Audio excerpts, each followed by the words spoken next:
transition. EP. There it goes. I'm smart. Hey guys, it's Ray, and we are streaming blacksmithing.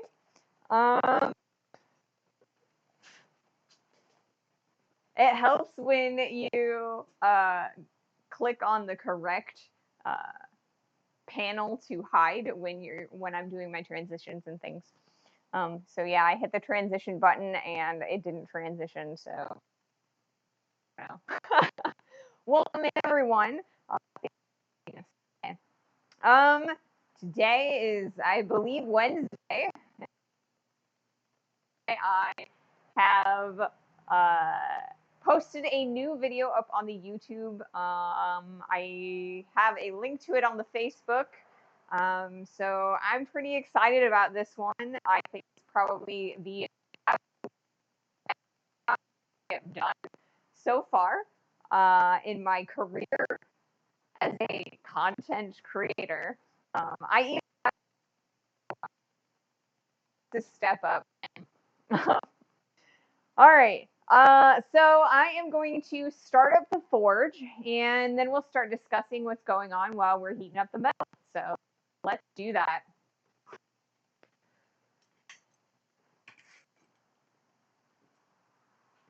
Nice. The audio is breaking up, but it's not the stream. Okay.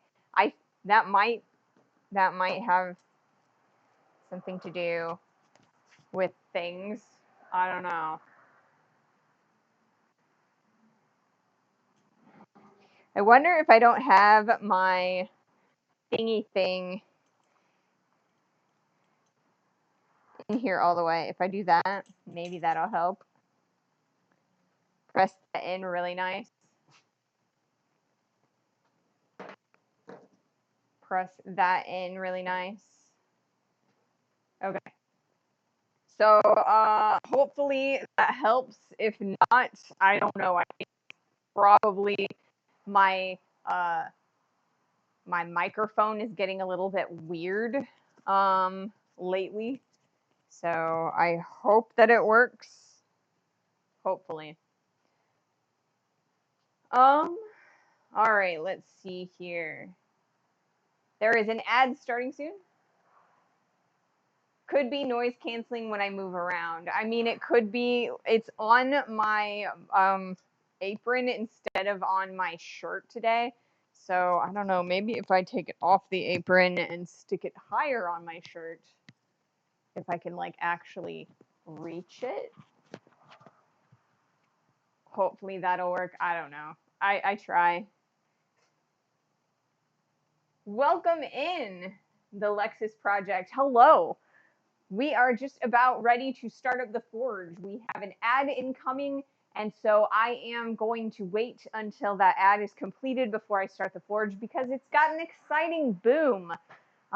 It is ridiculously hot in here today, and so I'm probably at some point going to have to start up the fan. So I don't know, maybe I should do that now while I'm still struggling with sound a little bit.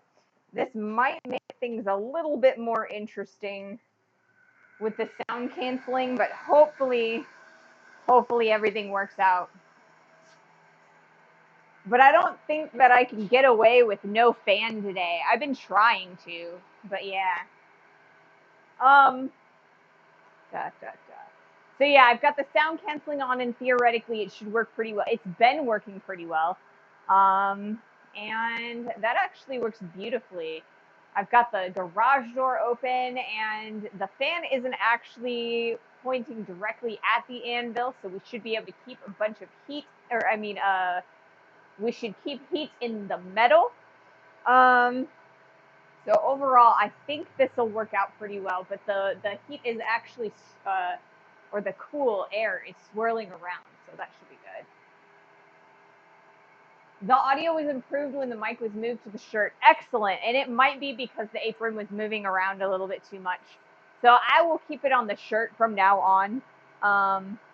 That way, when I move around, it doesn't bother anything.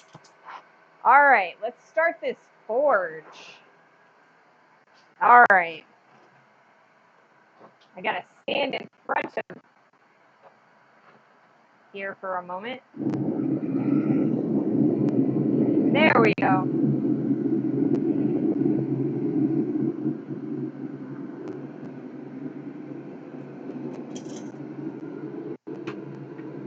All right, I think the fan is actually going directly into the forge. So what I need to do is I need to move it over this way, and I will be right back while I do that, just because I don't want it directly in the fan. So we will, or I mean in the forge, because it, like, as it's heating, it's going to be a little bit weird. So if I put it over here, all right, we've got some, let me move it over that way a little bit further. Sorry about that. Okay, so, there's like dust and things over by that window that's like blowing around now. We'll see how that works. Hopefully everything works out. All right, cool. We should theoretically be able to exist in the shop without sweating through our clothes as badly. Anyway, okay. All right. Forge seems to be going all right. All right, cool. So today is Wednesday. Like I said, I just posted a new video up on the YouTube. It is the video about the conference. So my edit of all of the different footage that I shot, and some of it is from the stream, some of it is just footage that we shot outside of the stream. And I think it actually turned out pretty good. There's 2 interviews in it. They're very good. It kind of explains some of the logic behind where, what, how, why, when, and the basic 5 questions about the conference. It talks a little bit about ABANA, which is the National Blacksmith Association, or the Artist Blacksmith Association of North America. And they are, both BAM and ABANA are groups that I am really looking into joining and starting to work with, because I think I've lost a lot of my blacksmithing contacts over the years that I was taking my break. So I really need to get back into networking and, be able to like talk back and forth with my fellow blacksmiths. So I had so much fun at the conference, and you can kind of see a little bit of the of my journey there.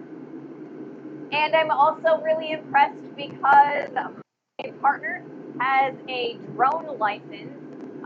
And so we brought the drone down. So we've got some drone shots in there, which is pretty cool. I was pretty proud with that. It was an interesting flex. So they've got a few shots. There's a drone shot of the floor and a couple drone shots of like the town around the conference. So those are kind of cool. The next couple weeks, I've got a few more videos that I want to do from the conference. I started working on an interview that I had with the principal guest speaker or demonstrator, or one of the 3. There were 3 demonstrators, and the end demonstrator, not the people who were doing the bloom steel, but the people who were, or the man who was working the bloom steel into the hammer shape. So I got to interview him. His name is Tom Latane, or no, Latane. Sorry, my bad. His name is Tom Latane, and he has been blacksmithing since the 1970s. So he is an amazing blacksmith. So we took a lot of shots of his demonstration, and we got to interview him and talk to him. It was awesome. Tom does do such great work. Yes, he does. He does such great work. So I got to interview him. So right now I am editing the interview so that we take out the ums and ahs and like the awkward pauses and things like that. Interesting. All right. Is that going to work a little bit? Okay. So I know that I keep like walking off screen over there, but because my fan is blowing towards my laptop, it's like automatically hiding my OBS, and I need to be able to see that. So I have to keep pulling it back up. I've tilted the laptop. Hopefully, the back of the laptop will prevent it from doing it more. So we'll see. I might have to readjust the fan again. If I have to readjust it again, I'll just readjust it to the floor. That way, it should bring a lot of cool air upwards and push all of the hot air towards the ceiling. So hopefully it works, and I don't have to do that. So yeah, I'm really excited to share that edit with you guys. It was very informative, and I enjoyed it quite a lot. Um, so I've got the base edit done. So now I just gotta fill in some B-roll, so like, parts of the demonstration where you can actually see him working. And then I also want to add some more music. I really think that the music that I added to today's video kind of stepped up the quality, and I want to make sure that I give all of the work that I do from here on that same step up of quality. So I'm looking at getting some tracks made, and so that we can just add some music to my YouTube videos. One of my friends, Roy Adams, took class from Tom and reveres him as a blacksmith god. Yeah, a lot of people who I talked to while I was at the conference, and like while I was trying to contact people in preparation for the conference, were very wowed by his work. And I mean, I was definitely wowed by his work. He took bloom steel and some raw iron, and he put together a crossbeam hammer, and instead of just making it just like a general crossbeam hammer, he actually carved on it, or I guess chased and like tooled it and put acanthus leaves on it. And so we've got some shots of it at the end, we've got some shots of it in process, but that was his demo piece. It was absolutely gorgeous. I think the only thing that we didn't get to see is putting a handle on that piece. So yeah, I'm really looking forward to putting that video out on Wednesday of next week. And then after that, I have some videos on some of the vendors that were at the conference that I'd like to post. There's 2 or 3 videos that I'll probably be doing. I want to do one on kind of a few different places that you can get different step ups of tools, right? So you can make your own tools, or you can buy like used tools, but when you're ready to upgrade and step up your toolkit to something that's like kind of manufactured and is very good quality, or handmade but by an expert, there's 3 different vendors that I was able to talk to that are like 3 different tiers up. And so I'd like to do a video on those, kind of comparing and contrasting them, and like talking about the different qualities and styles of tools. And I was able to interview the guys at Holland Anvils. So that's going to be a separate video. I'm pretty excited about that one too. Holland Anvils, it has never like talked to anybody for YouTube before. So I'm really looking forward to posting that video. They are an amazing foundry, and they do custom anvils. You can kind of order any pattern you'd like in any size that you want, and they're about $7 a pound for a brand new anvil. Those are great anvils. You can look their website up and order online. They send all over the United States. They've also sent up to like and I mean, Alaska is still a state, but it's a little bit different shipping up to Alaska. I'm not sure about their European policy, but they are great. And then I also talked to a leather worker for like aprons and things like that. So we'll probably do a video on that too. I'm thinking that's probably going to be like a bonus video sometime in the next few weeks. So I'm really excited.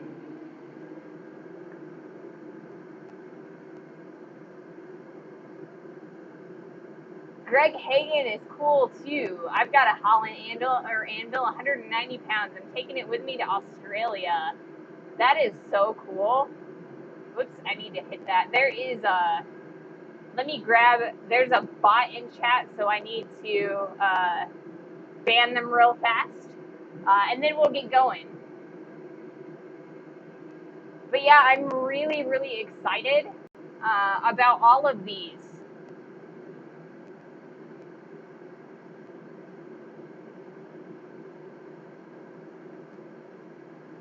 All right, we're being a little bit on the slow side, so hopefully we can, okay, we've got that ban, I think. I think Ping beat me to it.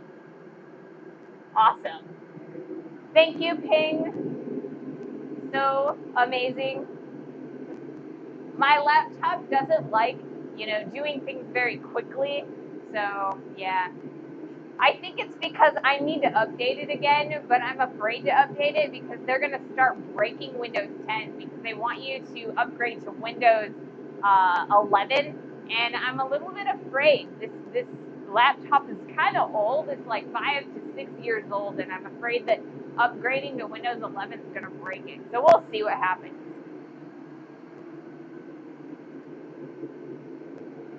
Alrighty. Let me move this piece of steel.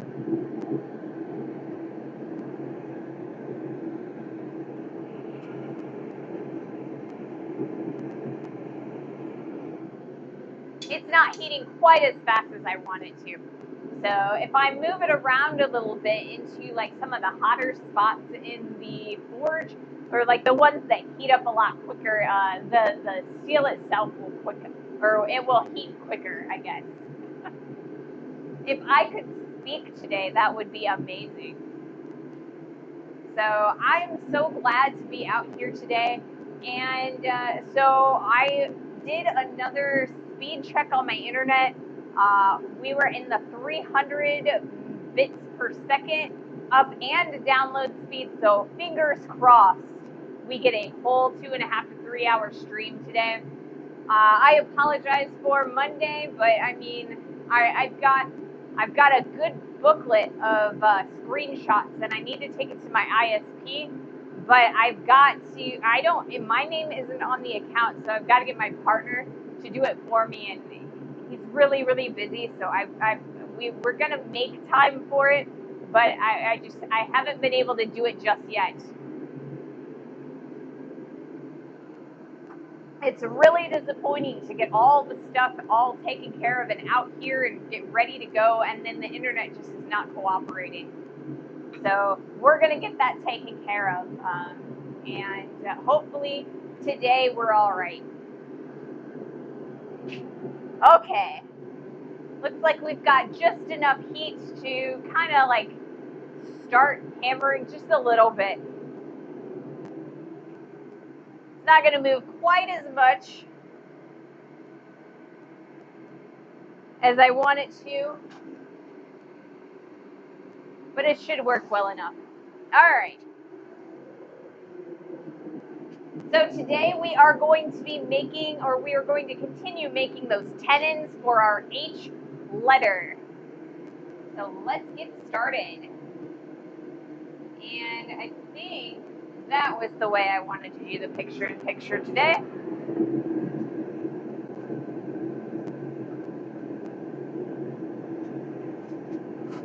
Bites with my tongs, always the best. There we go.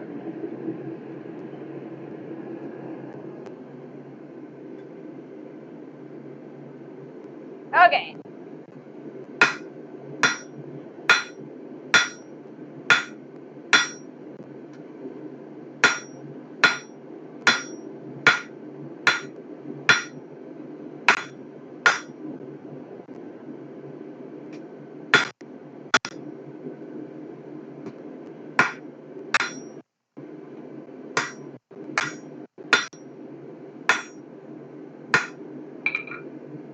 we need to create offsets on that tip, and we've started creating them relatively well.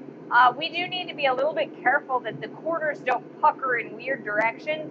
But overall, I think that's a good start.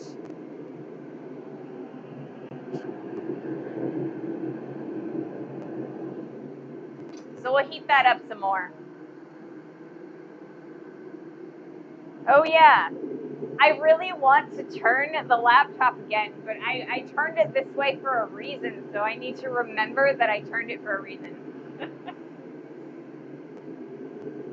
So, I've been thinking, like today, this morning, I guess, because it's afternoon right now. Anyway, so this morning I was thinking, and I'm not necessarily tired of this project, but I think that it's about time that we move on and start a new project. So, I really want to finish this project and create that sign. What I do not get done by the end of Friday, I think I'm going to finish it. Whoops, I totally touched the mic. I'm sorry about that. Anyway, so what I don't get done by Friday at the end of the stream, I'm going to finish up on the weekend. I'm going to use Saturday and Sunday to finish off that project, and I will film everything that I do so that I can create a condensed video on the whole sign. But I really on Monday want to have this project finished so that we can start a new project from Monday. So that is my plan as of right now. And so I really want to continue sharing my work with you guys, but I really think that we need to start a new project. We've been working on this sign for a couple weeks now, and I definitely want to make sure that we, can continue to move forward.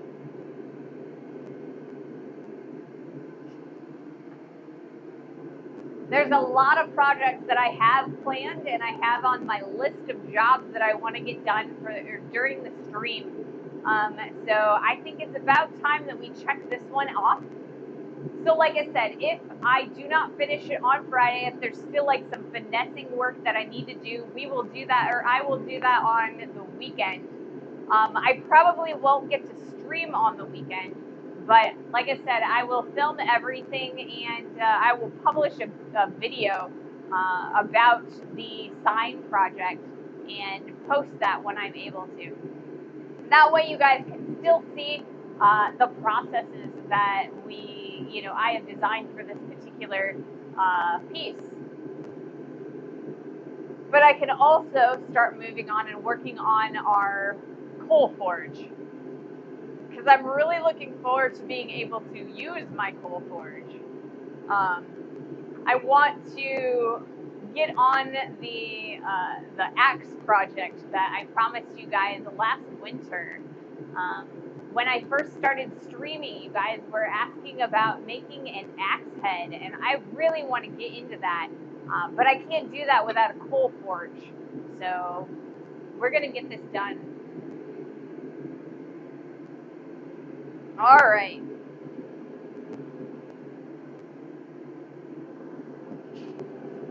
So like I said, the goal for today is to create the two tenons so that we can take the vertical legs and rivet them together with the horizontal to make that H shape for tenon. And then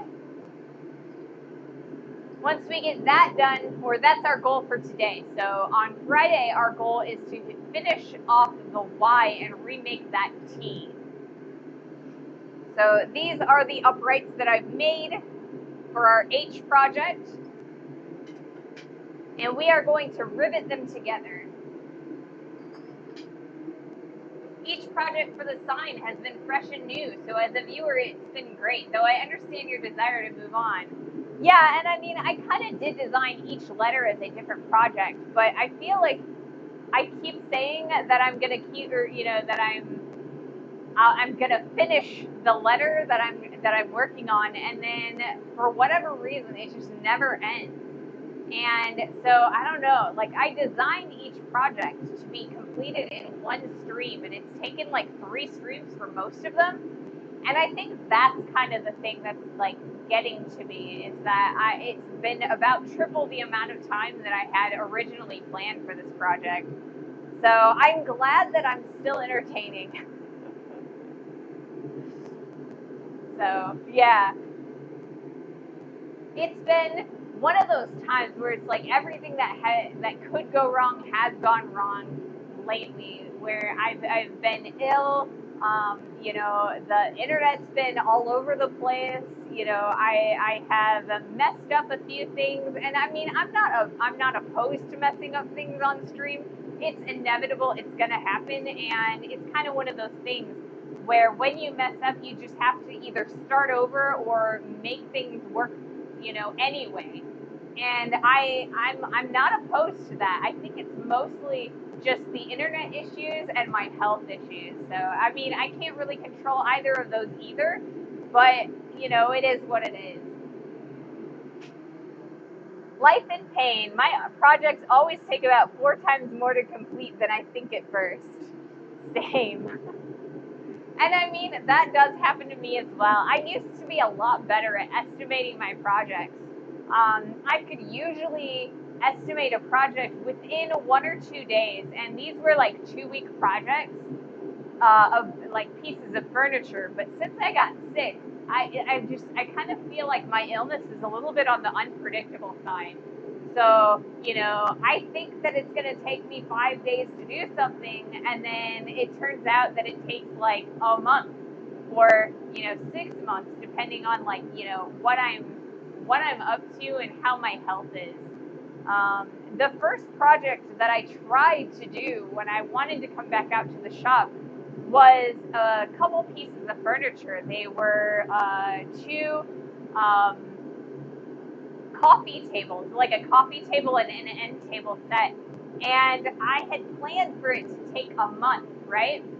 And that was a gross estimate in comparison to how long the same project would have taken me while I was healthy. And it ended up taking me about a year to do. So, I mean, you never know. Things happen, and I do need to be patient with myself. And I know that, but, you know, I also want to continue to work forward and move on and continue to get better.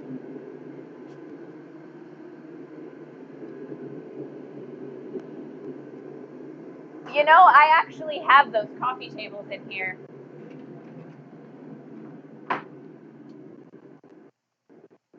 Let me show them to you. Let's see.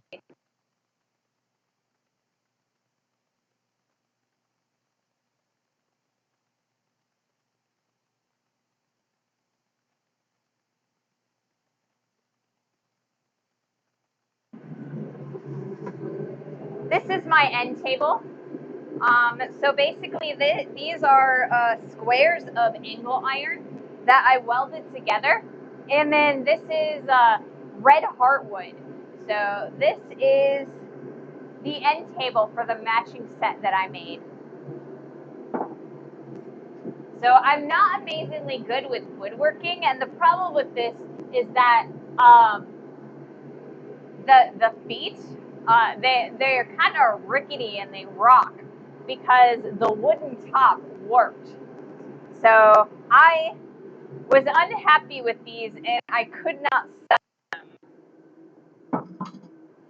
here in my cold shop.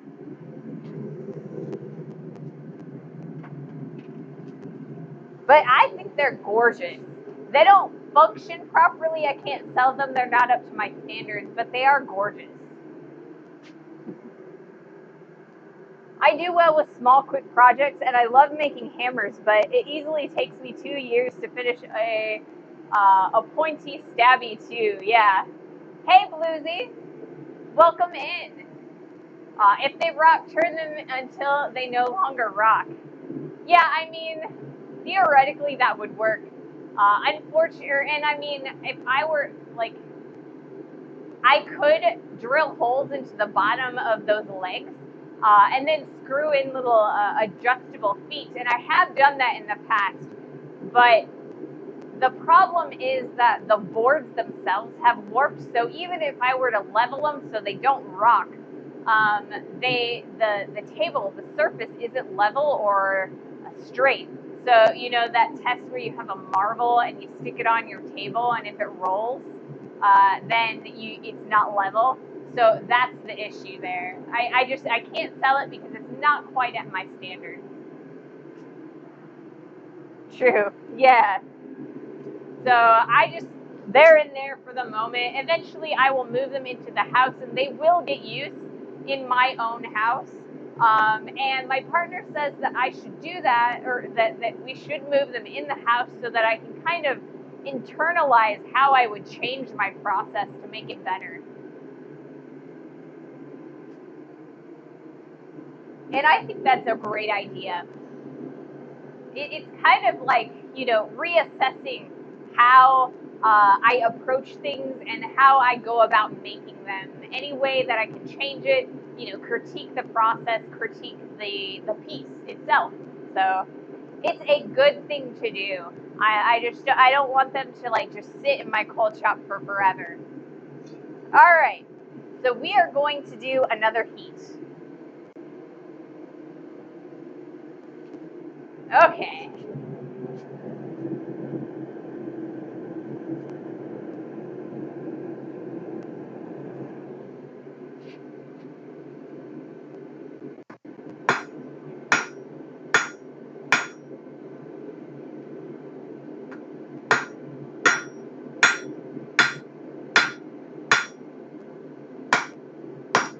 Ah. Alrighty.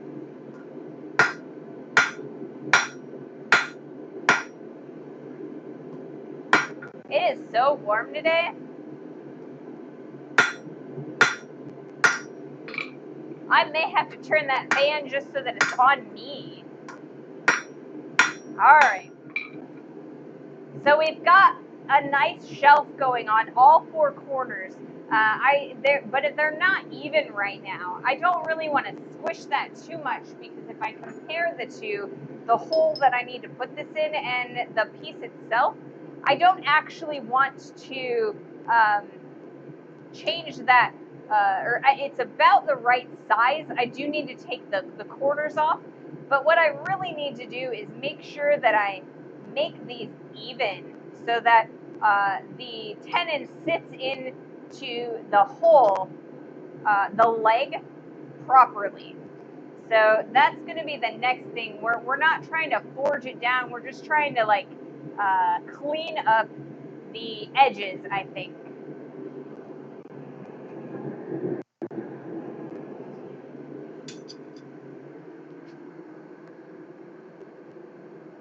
Oh, I went on a shortest training ride. I am training for a 400 plus kilometer ride at the end of August. Only did 163 kilometers today. Was gone for a little over 4 hours. I'm up to speed. Ooh, that's cool. I've got an ad going, and I'm going to make sure that I repeat what I'm saying now while or after the ad is over, or at least the ad timer. But right now, I think I'm going to turn my fan a little bit closer this direction because I am getting it's not quite reaching me over here. So I will be right back.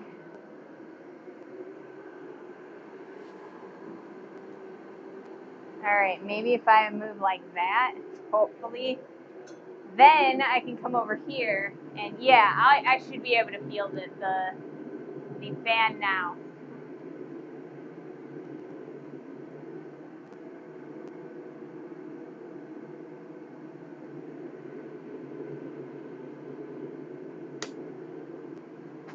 All right. So, what sort of ride were you doing, Bluesy? A horse ride, or a bike ride, or a motorcycle ride? What sort of ride? I suppose there's also like kayaks and boats and things like that. People race those, right? Two-wheel bike or two legs? Yeah. I'm curious, what sort of race are you training for?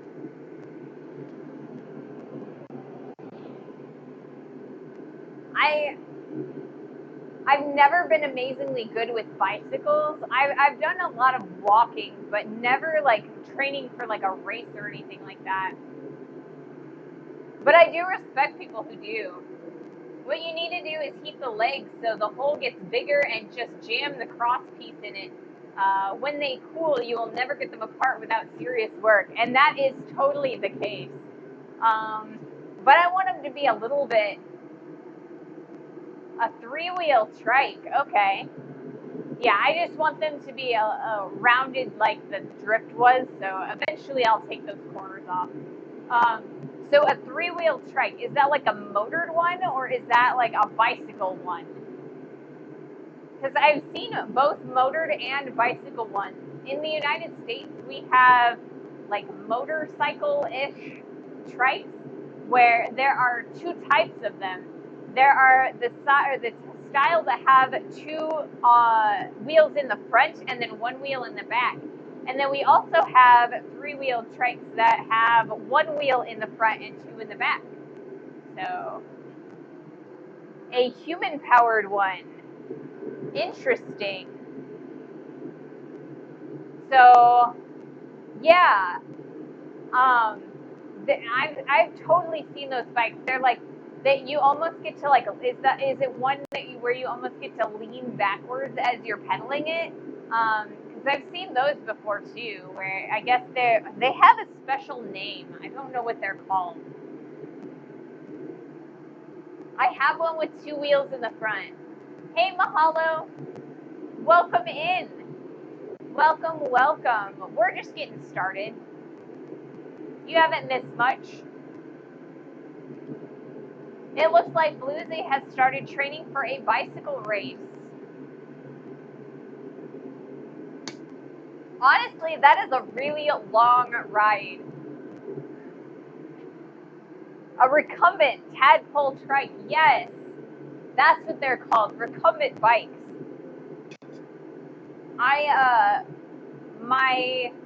My partner's grandmother used to keep bicycles in her garage, and one of them was a recumbent. And my partner is like, I know you hate bicycles because you have scoliosis, but you should try this recumbent bike. I never got a chance to before it got sold, but it always looked strange. I wasn't sure how you would get started. I mean, I know how you get started on like a regular bike, but I mean, I think the trike would definitely make it a lot easier.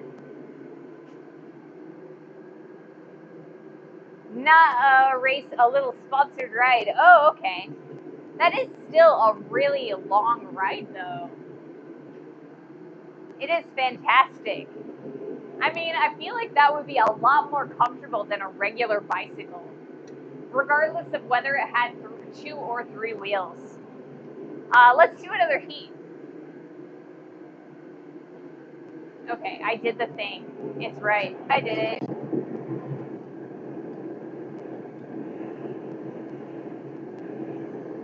Okay. So let's kind of clean this up a little bit.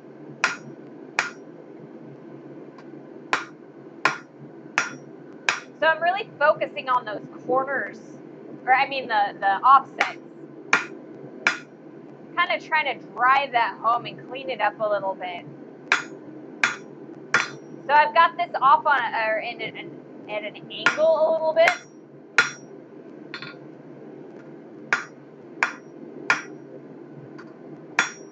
So that everything will kind of sit on it, or on the offset. Now we're going to start taking the corners off a little bit. That will also help that offset quite a lot.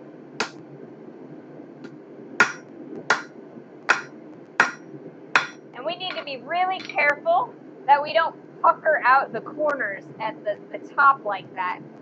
We're starting to get a little bit of a fish mouth here going on, and so I gotta make sure that I let the heat soak all the way in there so that everything grows at the same rate.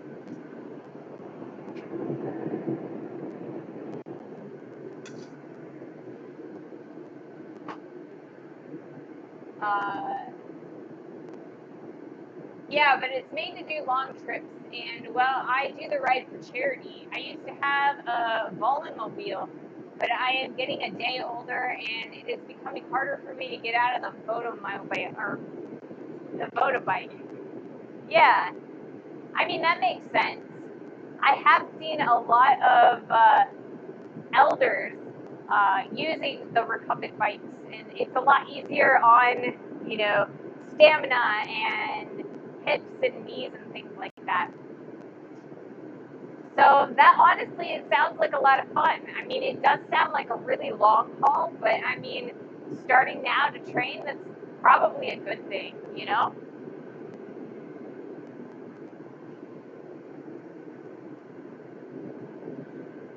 So I have 2 waters today that I set up for myself, and I really think that I'm going to go through both of them again.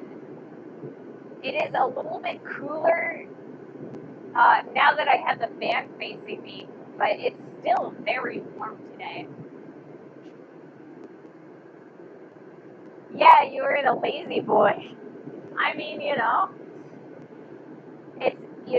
it still counts. You're still doing aerobic exercise, and I mean, I still imagine it's just as difficult going up and down hills, or at least up hills, on a bike like that. So I mean, yeah, I mean, go for it. It sounds like fun. I don't think that I have the stamina to do that myself, but I mean, get on ya.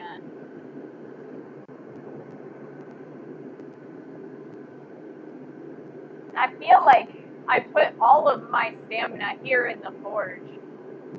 I put it, so that I can build up my stamina.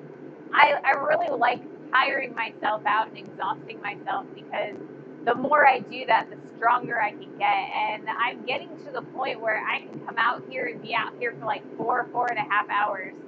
So I'm still making progress, really great progress, and I'm really happy about that too.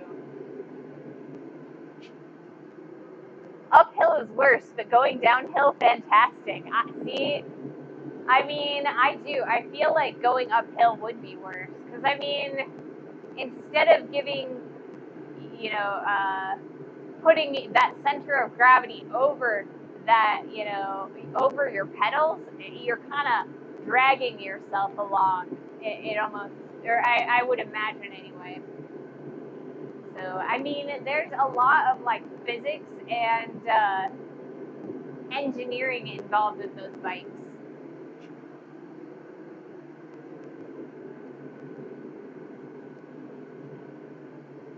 That is something that I feel like a lot of blacksmiths have to deal with without, like, you know, it's not really advertised, but you almost have to be, an engineer to be a blacksmith, or at least, a minor. There's a little bit of engineering in blacksmithing, especially when you start making a larger projects, because you got to make sure that all of your welds and your joints and your cold connections and your hot connections are going to support the piece that you're creating. And so, yeah, you have to make sure that you have, you can math up and make sure that you have enough material to complete the piece and do the forging that you want to do with it. And I mean, there's actually a lot of math involved in blacksmithing. And I love the fact that it's not necessarily math with numbers. Um, Something that I learned about myself over the years in the shop is that not all math is numbers and symbols and pluses and equal signs. There's a lot of implied math and non-numerical math, and there's a lot of that involved in blacksmithing in general. So it's something that you've got to think about, um, but it's not amazingly obvious at first. I feel like. Hey, Kiri, welcome in. Oh, hey, Kiri, you're welcome in, Raiders. Thank you so much for that raid, Kiri. Hello, hello.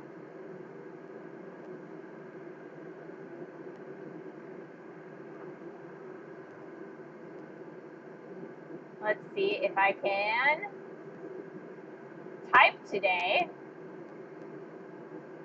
Today we are working on some tenons.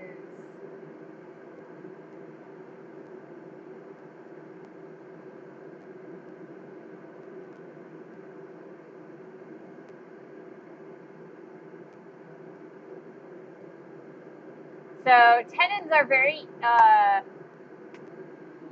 similar to, like, if I were to, here, let me see. If I move all of this junk, I can bring out my stool, right? Whoops. This is my stool, right? And if I were to take these braces out of here, you'd kind of see that they're cylindrical, but then they have like an offset, and then they have a smaller cylinder that goes into the leg. So these are all tenons, and that's what we're making today. We are making a square tenon.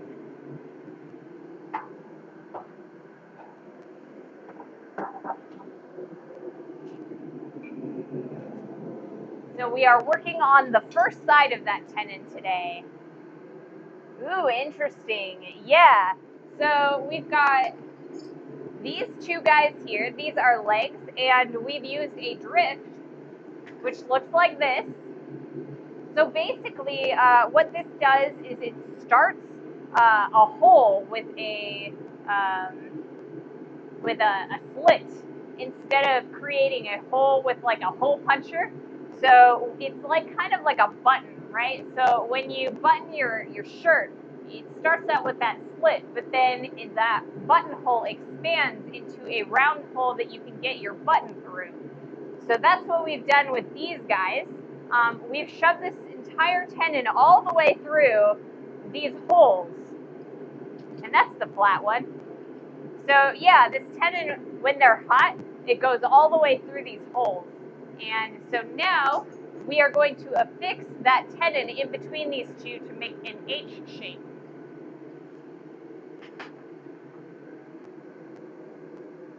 Junk, that's not junk. It's a crappy stool, perhaps, but that's not junk. You can use it to keep a furnace going for a short while. Yeah.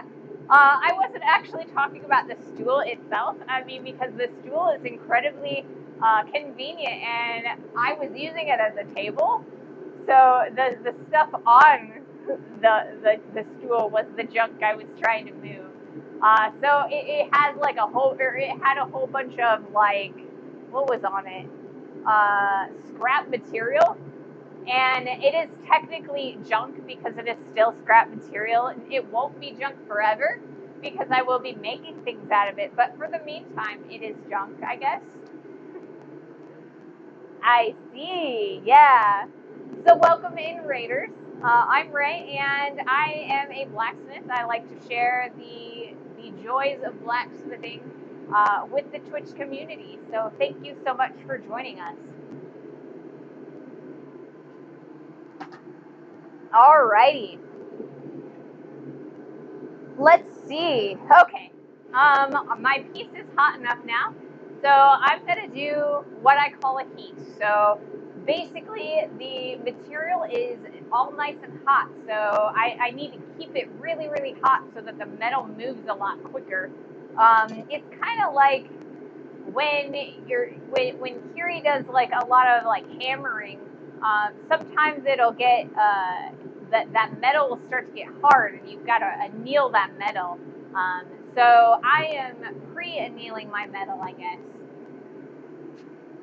I would prefer the stool behind you. It gives some lumbar support. Yeah, I do prefer the stool behind me for actually sitting on. All right.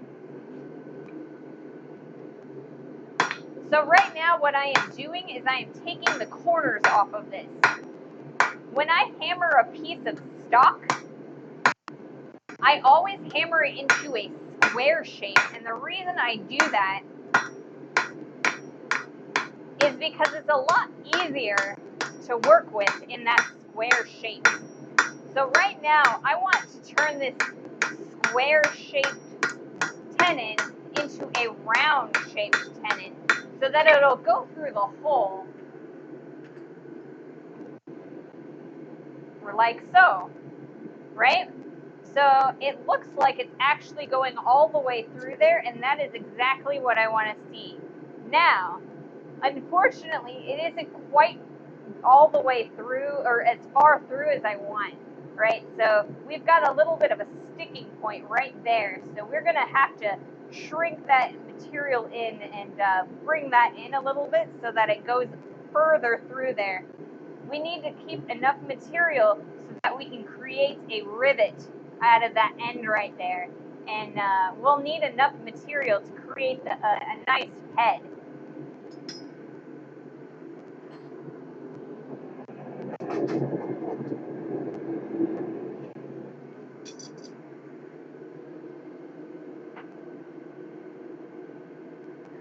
So you put a square piece in a round hole. Exactly. Although I'm taking the square piece and I'm making it into a round piece.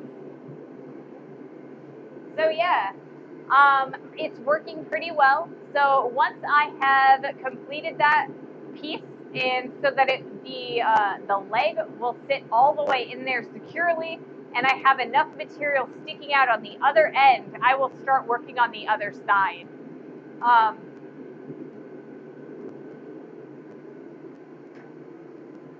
And then we will hammer both sides together, I guess, creating a rivet head. So yeah. All right.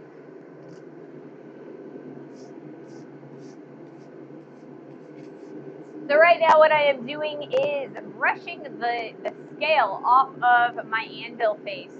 So as the steel sits in the forge and heats up, there's scale that forms along the sides of that. And basically what that is rust. It's very hot rust. So as the forge is made, or I guess the forge is it's powered by propane and oxygen that comes through like a vent. It kind of gets sucked in there. Anyway, so the mix of the oxygen and the propane has a tendency to kind of start rusting the material at a high rate. So I have to make sure that any of that scale that falls off of the piece and onto the anvil gets brushed off and cleaned off every once in a while. Because if I don't do that, the force from the hammer starts to kind of pick it up, and it lands on my hands, and I get these miniature burns all over my hands, and I don't like that. Oh, so that's where the rust comes from. I mean, somewhat. So, like, if I were to show you, well, this piece is a little warm. So if we look at this piece right here, we can kind of see that it's got a red tint to it, and that actually is rust, right? So, but that's also where the scale is formed.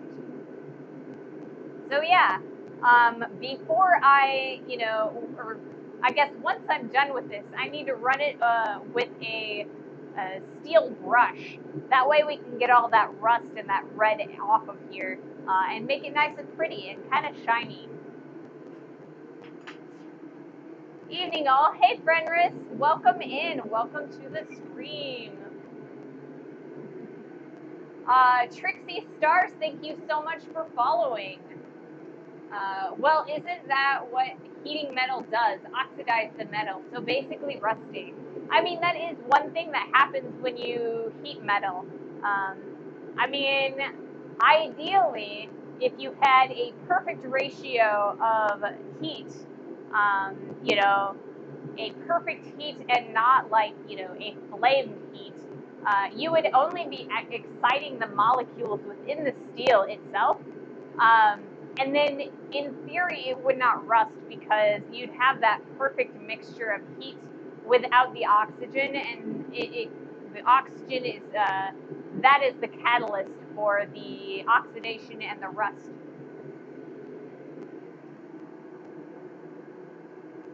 Steel. Yeah, I'm working with steel. Happens more with propane forges than it does with coke forges because propane needs more oxygen to get enough to forge or to get enough heat to forge with. Yes, that is exactly right. it still creates scale in the coal forge, but not nearly as badly. But the offset of that is that when I'm using a coal forge instead of a propane forge, if I lose track of that metal and that heat, it will start burning. Any carbon that is in that steel, the alloy, the carbon in that alloy will start burning, and the metal itself will melt. And so that's why I have a tendency to use propane, because that oxygen and propane mixture does not allow the material to tip over that melting threshold. So yeah, a coke forge will burn metal fast. It will. Definitely a coke forge. So coke it's not the coke that you drink or the coke that is, really, really bad for you. But it is a form of coal, right? So as you partially burn coal, it will start kind of changing its shape a little bit. The crystalline structure changes, and it goes from like a very tight crystalline structure to a much looser crystalline structure, and that actually promotes a lot more heat. So if you have coked coal, it will burn a lot hotter and a lot easier than just straight coal. So that's why you use bismuth coal instead of like just the same, or the coal that you use in a heater, like a coal furnace, I guess, because it burns a lot hotter and a lot cleaner in a forge. Let's see. Coke is also used when you are trying to melt iron, because it burns so much hotter. So when you are trying to deliberately melt iron, you will put in about a 1-to-2 ratio of coke and chips of broken iron. They have to be about 1 inch square, or no bigger than 1 inch square, but that will promote enough heat to melt that iron, and then you'll be able to pour it into whatever shape that you want.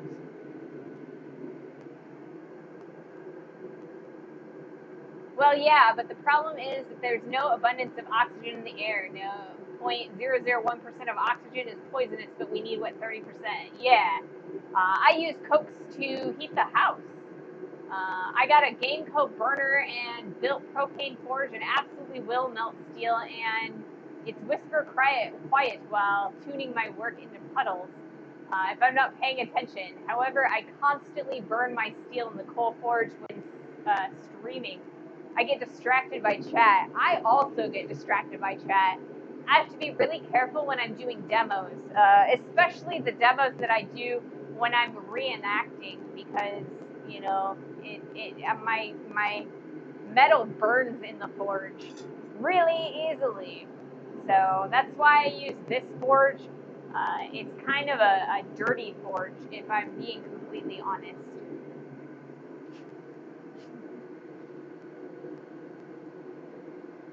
All right.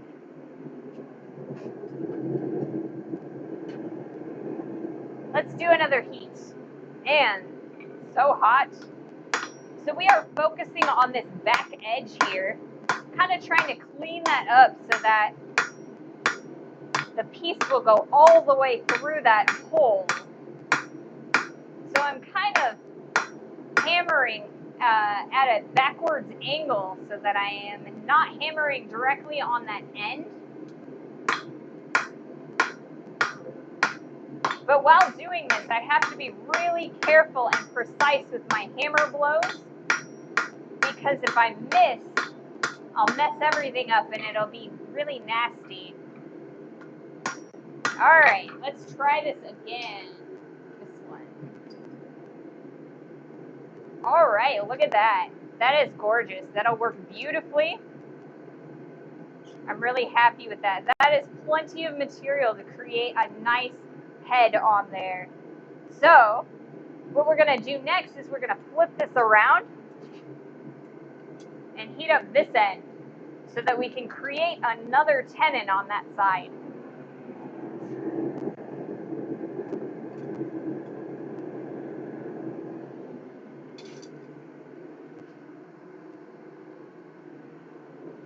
All right. You're warm, but not too warm. All right, so I'm really happy with that side. So now we're gonna start on the other side. And I think I'm probably gonna start relatively long in comparison to what I would normally do if I was making a rivet ordinarily. And the reason I wanna do that is because I wanna make sure that I don't have to continue pushing that riveted area backwards, because it'll be really ugly and really messy. So I could always trim off the end if there's too much material there, but it will look a lot better in the long run if I keep it long. I'm kind of jealous of your forge. Today I had to use a little plumber's torch to straighten a 3/4 inch tie rod. Took forever. Yeah, I would. So I do have advice when you're doing that, right? So ordinarily, I mean, when I start my forge and when I do like my plumber's torch, it's got a blue one, and that's because this is actually propane, right? And so like this is it's just a regular plumber's torch, right? A lot of people will use this for soldering and whatnot, right? Well, there is in the United States at least. I'm not sure about Europe because I'm not a resident. But there's a yellow one of these guys. It's like a bottle of gas, and it's called MAP gas, MAP. And MAP gas is very similar to acetylene. It's like it is a mixture of acetylene and propane. I think it's a 50-50 mix, but don't get me or don't quote me on that one. But it burns so much hotter than the propane itself. So if you're really looking to get something really, really hot, try MAP gas. Yep, I've used MAP before. Yeah, and then I also have a splitter, like a torch splitter. And so what happens is I can attach a bottle of propane or MAP gas, and then on the other side I can attach a bottle of oxygen, which is the red bottle. And then I can honestly melt metal with that bottle or with that split bottle.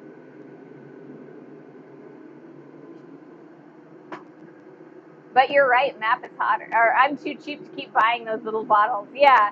I use, when I need to, I'll use the split bottle, the Oxy MAP, but I do actually have an oxyacetylene torch. My oxygen is like teeny tiny. It's like yay big. I need to get a bigger bottle, but that was the one that I was able to get a hold of at the time. My acetylene tank is like yay big, so it takes like 4 of the oxygen tanks to go through the acetylene tank. Make sure that your oxygen tank is bigger than your acetylene tank if you're getting an oxyacetylene rig. So yeah. But yeah, that's gonna be some good content for sure. All right, man, I am almost done with this water already.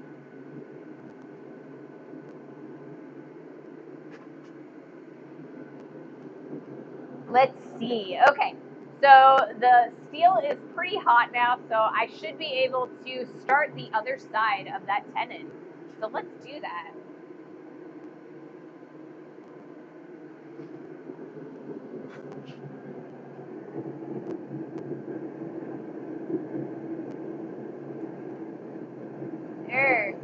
we go.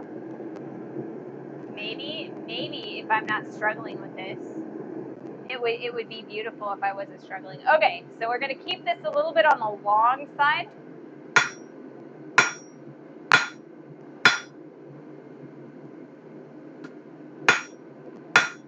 We're gonna start that offset on all four sides.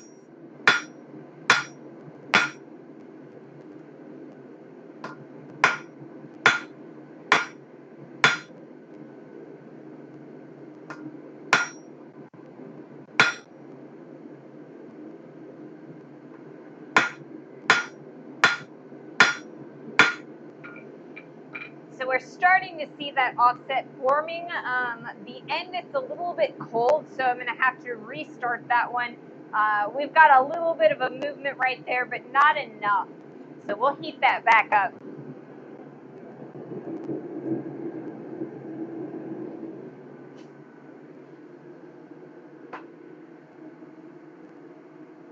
If they are same size, 3 oxy refills to 1 acetylene.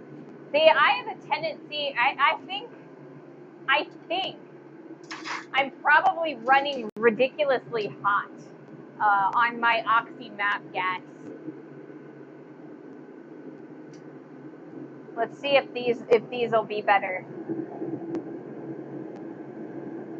Yeah, that's much better. So I was using my 5/8 inch tongs for the 5/8 inch stock, but since we have that tenon on the end, it's a lot smaller. So if I move to my 1/4 inch stock tongs, they'll work a lot better, and I'll be able to grab a hold of it better.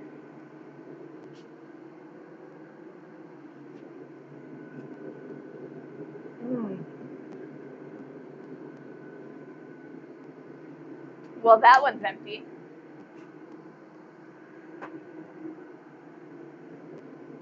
There's my next one. Alrighty. Clean off that anvil.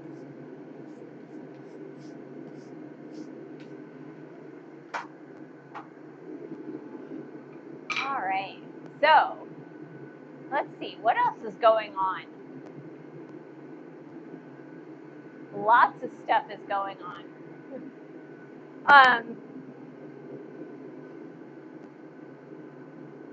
So I'm trying to finish this H project so we can start working on our T and we can finish our Y project. Our Y is this guy right here. I got to clean up a little bit on this like interior here. What I did for this is I heated up this bar and I used a chisel to cut or to hot cut this. And every time you use a chisel, it like at the end where you stop the cut, it's a little bit dirty. And it kind of gets messy a little bit. So I think what I want to do is take an angle grinder and clean up this transition here. I also really want to draw out this Y shape so I can curve it and make a capital Y with like, that curve. I don't really want it to be block letter. So I want to thin out this base of this Y. So it's only a little bit thicker than the two lengths.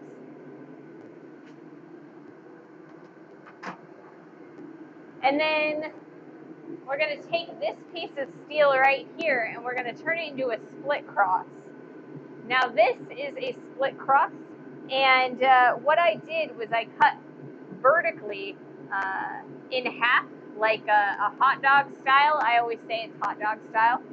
And then I turned it 90 degrees and upside down, and I cut it again, right? And then we heat it up and unfold it. And normally this is a project that you give to a beginner blacksmith so that they can kind of start learning how heating your metal works. The feel of a piece of metal that is properly heated is a lot different than your cold metal, and so it gets a lot softer over time. And this split cross project is a really good way to acquaint people with waiting long enough for the heat to penetrate your material. It is a lot easier if you allow it to fully heat to unfold the piece, and it's a lot harder to do when you don't allow it to heat it up enough. So the problem with this tea that I was having, and the reason why I want to redo it, is because I did my math wrong, right?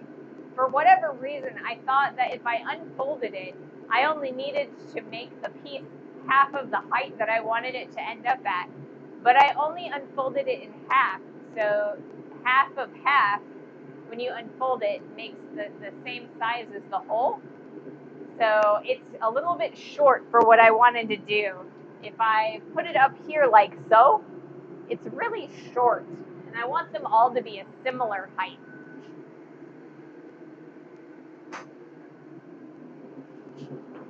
So that means we have to redo it. That's all right. We don't mind redoing things. It means that we are allowing ourselves to kind of learn from our mistakes, and we'll get better the next time. As long as we truthfully assess the mistakes that we've made. All right. And we've got plenty of heat. What I'm going to do now is flip my clips. I kind of allowed everything to run down. There we go. It is so warm in the shop today. So warm in the shop today. All right, let's do another heat.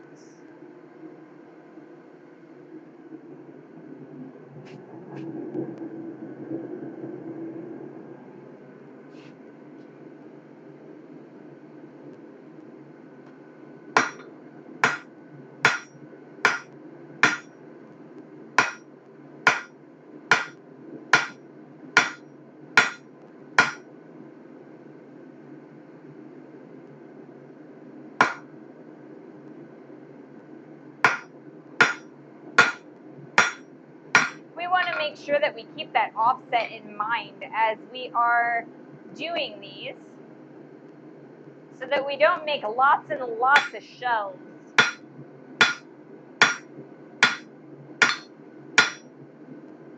And I think I made this a little bit too short.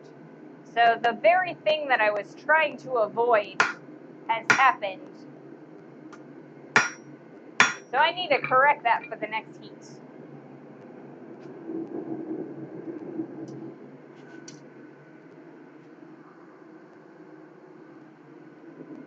Right.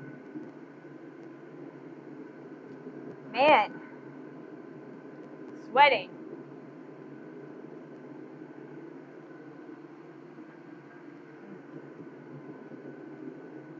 I really don't like that water or that cup. It always ends up tasting like plastic. I don't know. It's also kind of on the warm side. So I don't know. I need to learn my lesson and not use this one. I have a couple bigger cups that I need to start using again if I were, smart about things. One of these days, though, what I actually need to do is I need to get like one of those Gatorade containers, the big old ones that you see at like football games. That has like the little spigot at the bottom. It's like 5 gallons. I need to fill one of those with water, cold water, so that I could use it out here. It'd also be really nice to have access to water for, cleaning and things like that. I don't have a sink out here or like any spigots or anything, and so sometimes it makes it difficult. I have a tendency to bring water in from the spigot hose outside of my house, but it would be nice if I had water in the shop so I didn't have to carry it as far. So if anyone has any questions about blacksmithing or what I'm doing or my background or anything like that, feel free to ask. I am always happy to answer any sorts of questions that you have. There are no stupid questions. If it is a question that I don't want to answer or I can't answer, I'll let you guys know that too.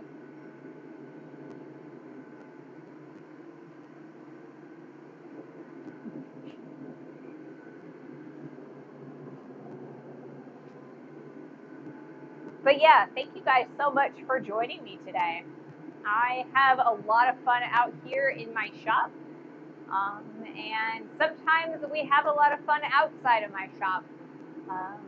Not last Friday, but the Friday before, we went to a blacksmithing conference, and I had so much fun. It was the Blacksmith Association of Missouri, and it was so much fun. There were probably 100 people there. Well, more than 100 people there. There were probably a couple hundred people there, and all of them are interested in blacksmithing and talking about blacksmithing, and it was so much fun.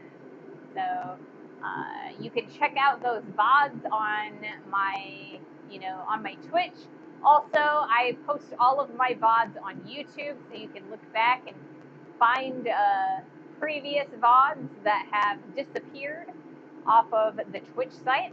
And I do edited videos and shorts for YouTube. So check that out if you've got time. This has been fun. It is fun. I love sharing blacksmithing with everybody. And I mean, it is such an interesting thing to watch. There's fire, and I mean, everybody loves watching fire. There's a reason that in the Christmas season, there are, those Yule logs, and people just watch the fire burn, and, even on the TV, because it's just fun watching fire. Yes, thank you so much for linking that, my YouTube channel, Ping. Yes. And we have amazing emotes, or I try at least. So yes, thank you all for joining. It's been a journey, but we're learning, we're growing. All right, let's do another heat.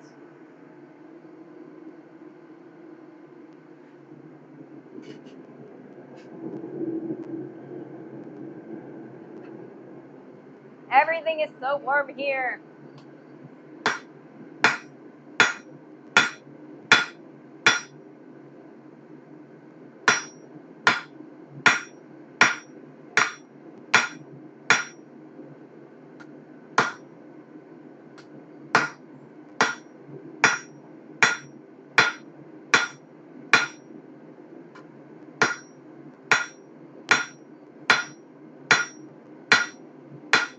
All right, so we've kind of created those offsets on all four sides. So now I'm going to come back over here and we're going to start comparing these. So it looks like we've got quite a lot of material to power through here. So we've got a couple more heats and then it'll start going through. So I think a lot of it is in those corners. So maybe I will start getting rid of those corners a little bit. We'll see if we can't get this all the way through this hole.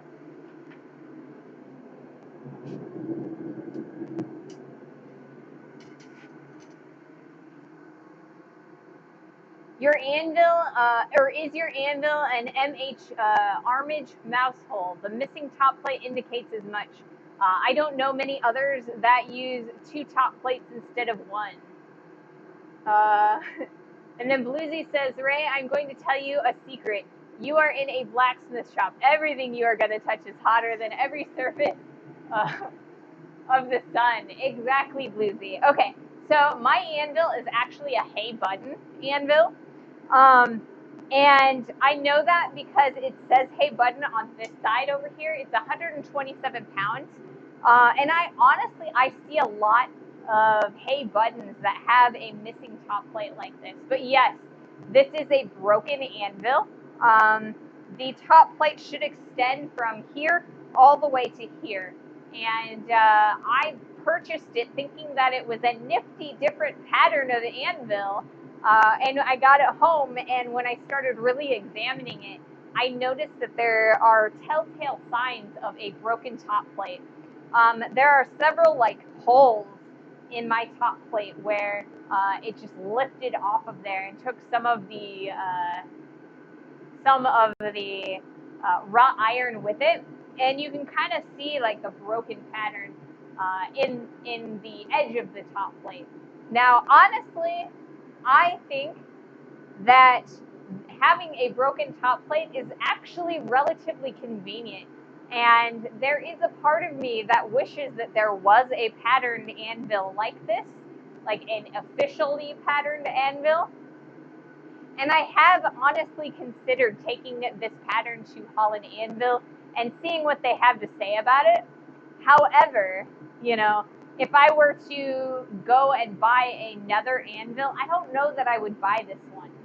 While it is convenient, it's also a little sad that, it doesn't function quite as well as my other anvils. I do have another anvil, and that one is a cast steel anvil. It's kind of on the soft side, but the edges of this are kind of soft, so they start mushrooming out after a little while, and then I have to come back on it and pound them back in so that I have a nice clean corner again. So I'm not sure I would buy this anvil again if I had it to do over, but I do think that it is convenient to have a shelf back here as opposed to, here.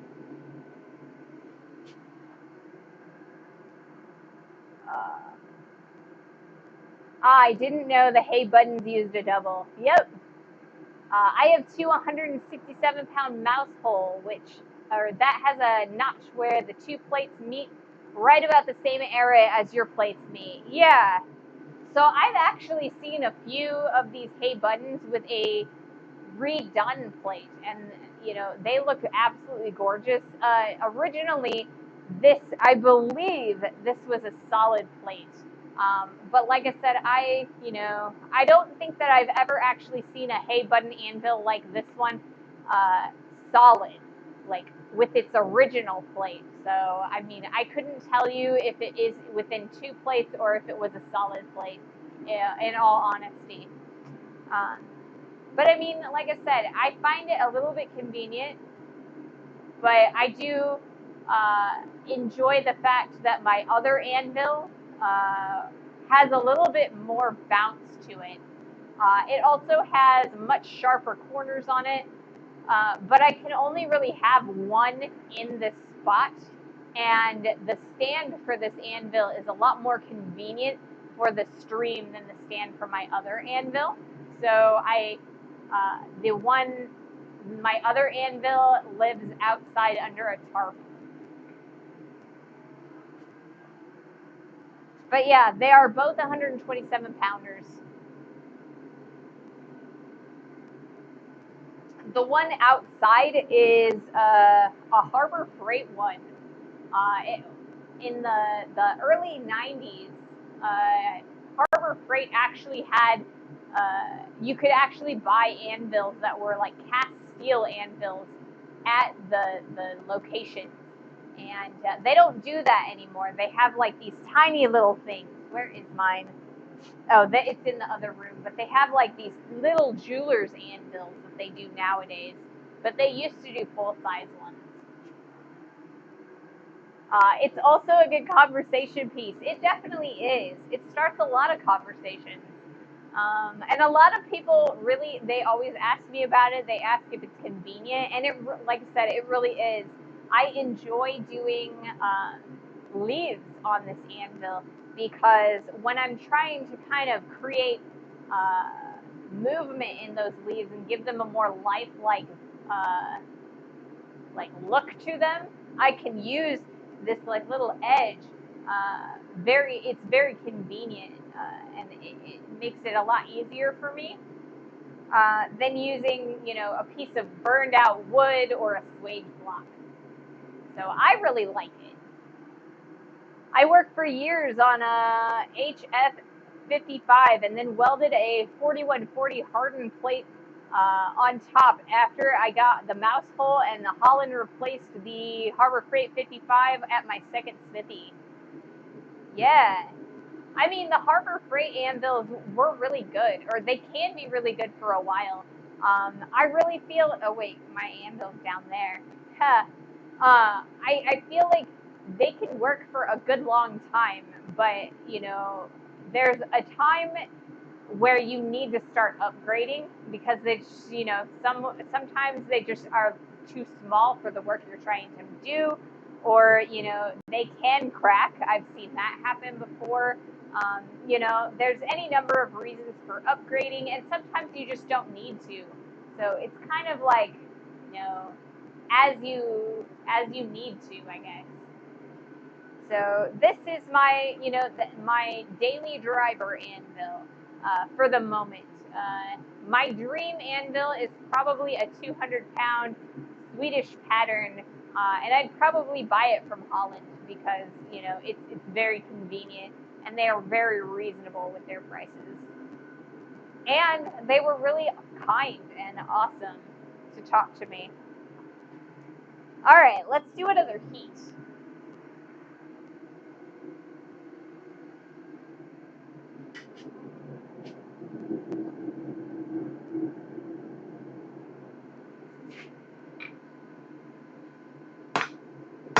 So we're going to start working on these corners a little bit.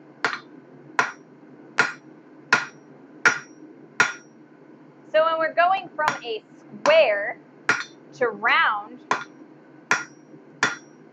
we take a stop at octagonal first. And the reason we do that is because it's a really good start.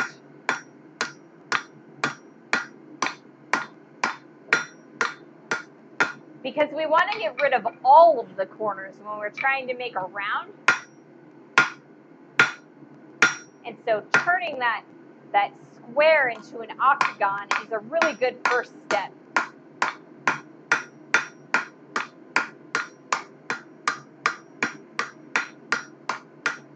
All right, so we've started that. I think it's going to be a little bit on the short side. So we're going to compare these two. See if I can't move that on there. Yeah. So I think we're getting there. It's a little on the short side, but I think if we focus in on this back end here, I think we'll do I think it'll work pretty well. So we've got a little bit of a gap between where those corners are supposed to start and where the leg is starting. So I think we'll do good. I think that'll be great. So we'll just focus on this back edge here.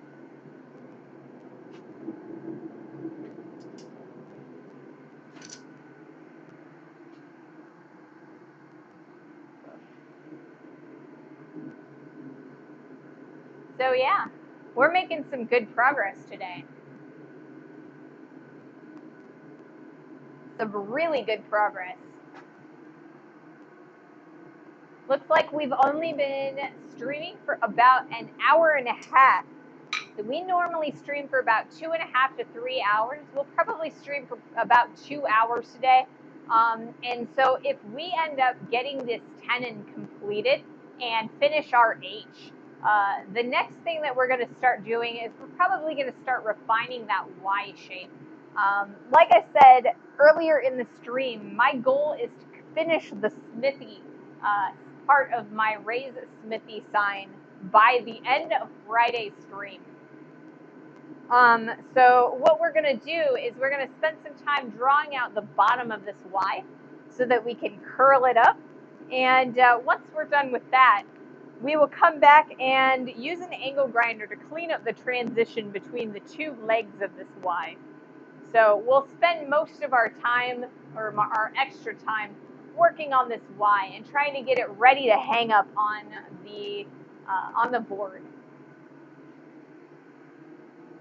So if we can get all of that done, then what we'll do is for Friday's stream, we'll do that split cross so we can get that T up there. I was chatting up Greg at Quad State, and he was trying to sell me at Holland. I told him I already have one, and he said, I don't remember selling you an anvil. I got it secondhand for $800 from a friend. He did remember selling it to Alan, though. Yeah, I feel like they are such a close-knit group of people that, there are so few people that are buying anvils in general. Like, I mean, there's only a few hundred smiths that are buying anvils. So they remember you, they remember each person. So, and honestly, I think that's a good thing.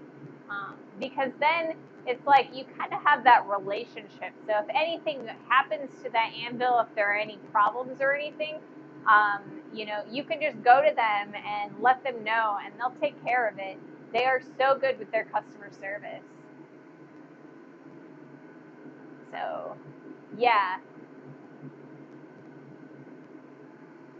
Like I said, they haven't really done anything on YouTube. There is apparently one video out there for Holland Anvil, and it is actually a negative review for them.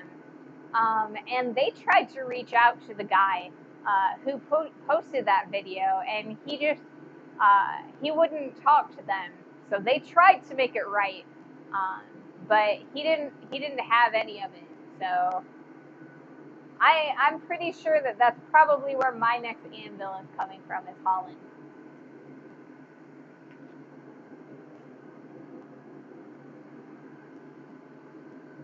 So it looks like our propane is starting to freeze up a little bit.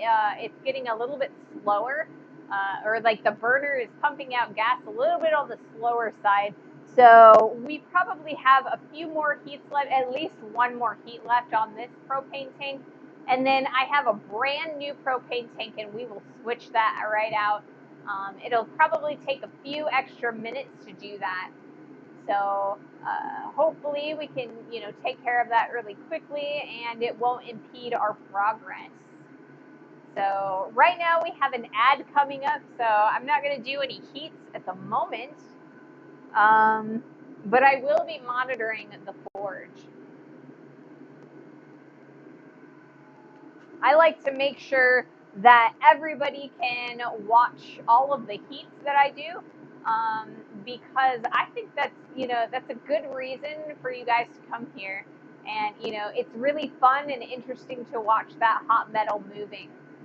So I like to make sure that everybody can watch them.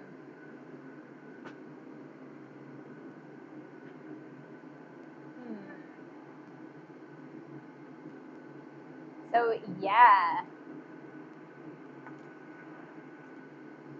The worst part of being in the smithy in the summer and like in the hot weather is when you start sweating in random areas.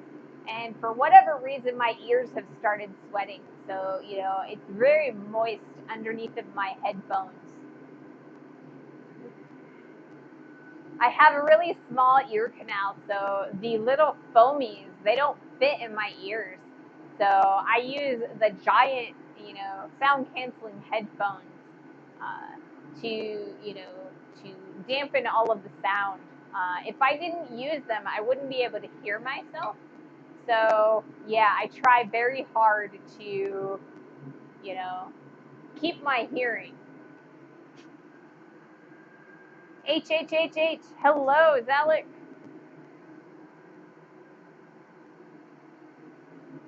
Zalek 555. Welcome in. Welcome to the stream.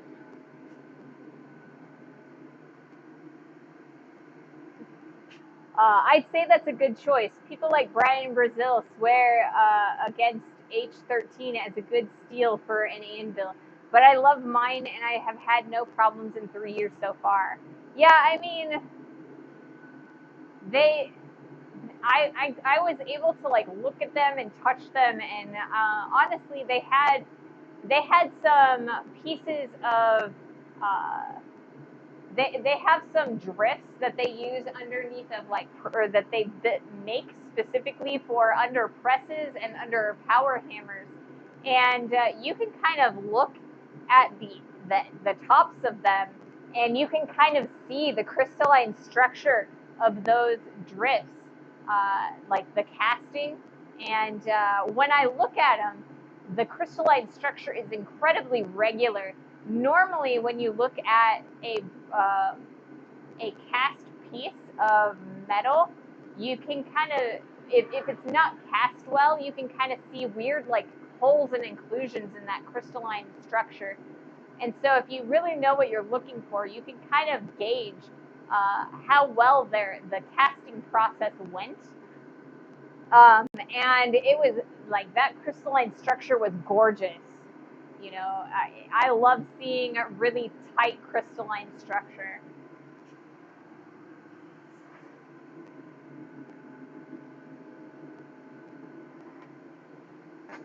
I have yet to actually use a Holland anvil, but I am very confident that they're amazing anvils. All right, let's do one more heat and then we will switch out our propane tanks.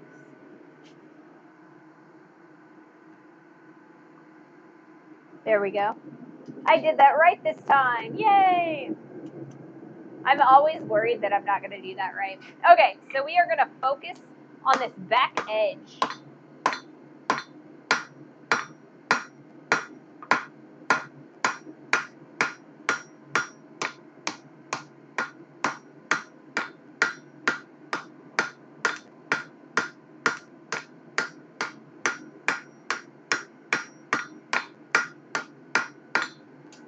So then when we look at the two, they're actually not as differenty as I thought they were. It's only a little bit shorter. So that's really good. I'm really happy with that. All right, let's compare again. All right, that's going to be a nice fit. We've got plenty of material coming out that other end that we can create a nice rivet with. So we'll like take a look at that. It fits relatively nicely. I think I want to go a little bit further though, so we'll really focus in on that very edge where we want that square to end. And then from there, what we're going to do is we're going to heat these guys up and run the drift through them again. So we'll run this guy through them one more time just to make sure that those holes are good and round.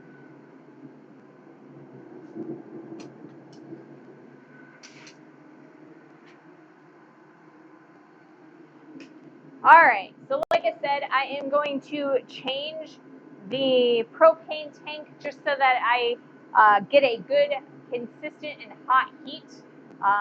So let's do that real fast.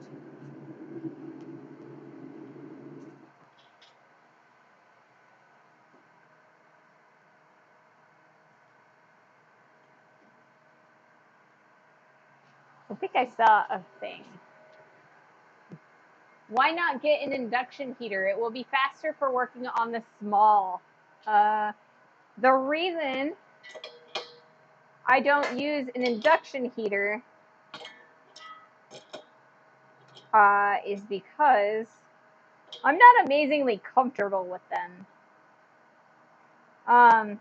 I know that they work beautifully and that they heat things very quickly, very consistently, but because I am myself an unfamiliar with them, until I'm able to actually utilize one myself, I'm less likely to attempt to.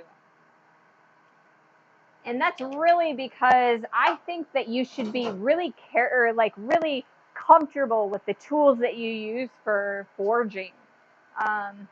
I feel like if you're not completely comfy with something, you probably should play with it under someone's supervision until you are comfy with it. And so because I haven't found anyone who has one, that's kind of why I haven't really looked into them yet. Now, one thing I do want to look into is a ribbon burner.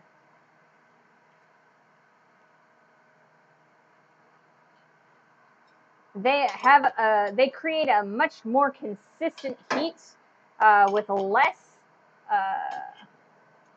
cold spots. And I've seen them work pretty well. And I know a few people who will make them. So that way I don't have to make it myself. Alright, let's see if I can't open this. My hands are a little on the sweaty side, so I got like no grip. See if I can get this open. Maybe if I grab a glove.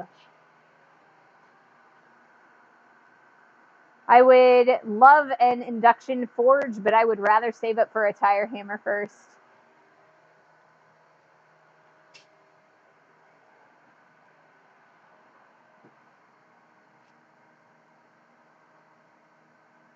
There we go.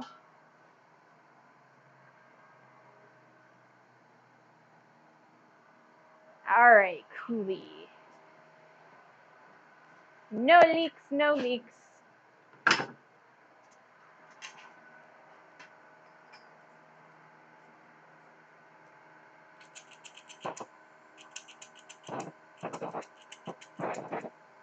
Oh, come on.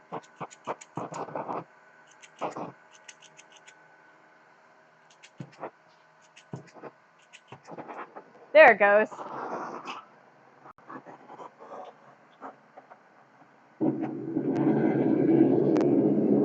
There we go.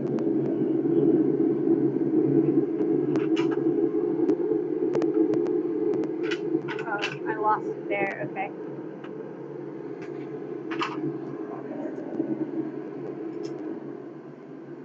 So I've got my industrial fan blowing towards this direction, and so when I went to light my plumber's torch, it kept blowing it out. So if I back block the wind, it lit a lot easier. So now we have a fully functioning forge ready to go and heat my material. So yeah, there are a few places that induction forges are really, really nice. And I know that they've come a long way from just like a coil of metal. Like there are a few like cruise ships that use induction forges for glass blowing, and I've seen a few documentaries on that. But like I said, I've never actually been able to use one myself. So like I said, if I'm not comfortable with a tool, then I have a tendency not to want it in my shop. Different hammers for different jobs. I have 16 hammers, but some of my friends have as many as 50. Yeah, I have a few hammers, not as many as I want. Most of my favorites are, on this rack here. I have a lot of different ones. I've got 3-pounders, 2-pounders. I've got cross-peen hammers. But yeah, there are different hammers for different jobs. This is just a 2-pound forging hammer. It's beautiful. Then I also have my favorite 3-pound cross-peen hammer. So instead of having a broad forging face, this guy has a cross-peen. And what this does is it moves the metal parallel to the handle of this hammer. So if I were to use this hammer or both of these hammers on a cow patty, or like Play-Doh or anything that squishes, if I use this hammer, then the material will move in all directions, right? It goes this way and this way and that way and that way. But if I use this hammer, this side, most of the material, most of that Play-Doh or cow patty or whatever you want to think of will go in this direction and this direction, and not as much will go horizontally. So different hammers for different jobs. I have this hammer here. This is my ball peen hammer, and I use this to kind of shape round shapes, but then I use this side as a cold on cold hammer. So anytime I'm using like a drift or a punch or anything and I have to use cold, or I have to hammer on cold metal, I'll use this one, because I wouldn't be sad if a piece of this chipped off of it. So, you know, there's lots of different hammers that are designated for different jobs. It looks like I have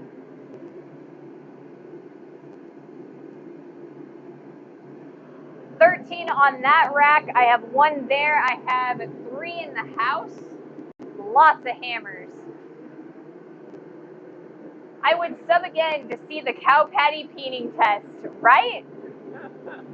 I mean, we'd have to find some cow patties to do it on. So I don't know. Maybe I can find a farmer that's got some cows.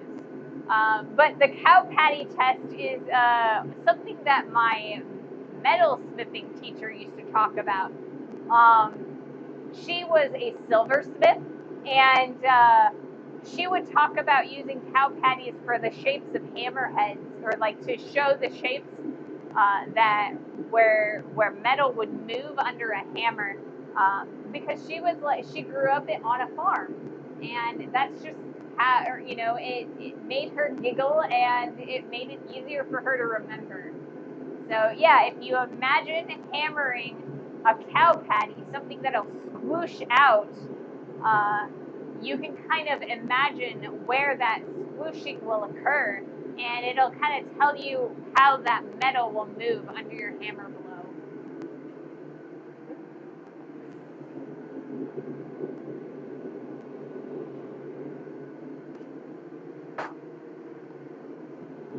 So I don't know, you know. I don't think that goat poo would, you know, would be quite as entertaining as a cow patty.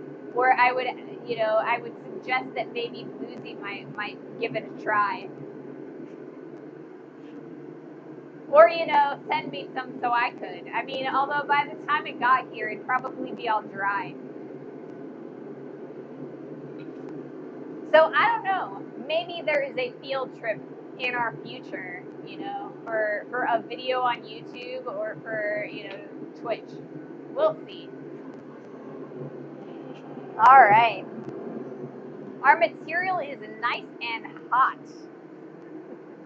I would totally send some, but I think the postmaster would frown on that, right?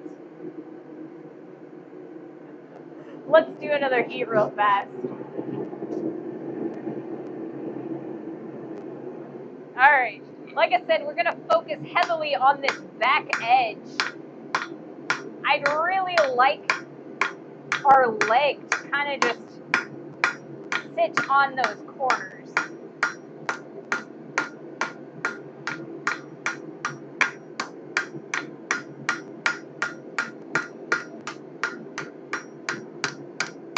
All right.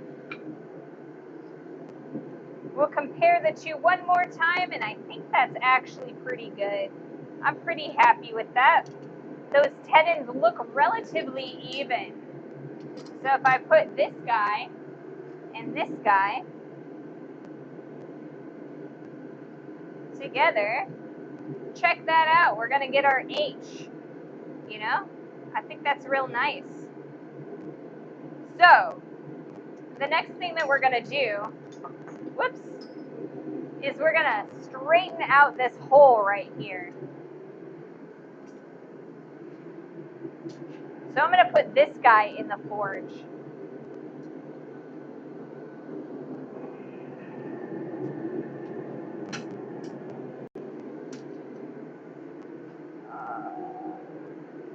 And then I'm also going to put this guy in the forge.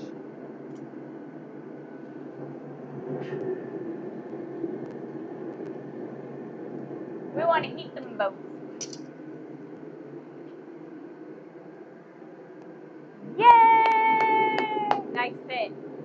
am excited. I think this is going to look really nice. We have plenty of material to create the heads on those tenons so that everything will fit and will fit really nicely. So we've got a lot of fit and finish that we're going to get for this. All right. So I've got this guy, which is our drift. I'm going to shove it through the one that I just stuck in there just to make sure that there's like a little flat edge on the hole for that. And I want to make sure that it goes all the way down in there and that it functions beautifully and that, you know, it's nice and round. So we're going to throw this through there and then we'll start riveting them together.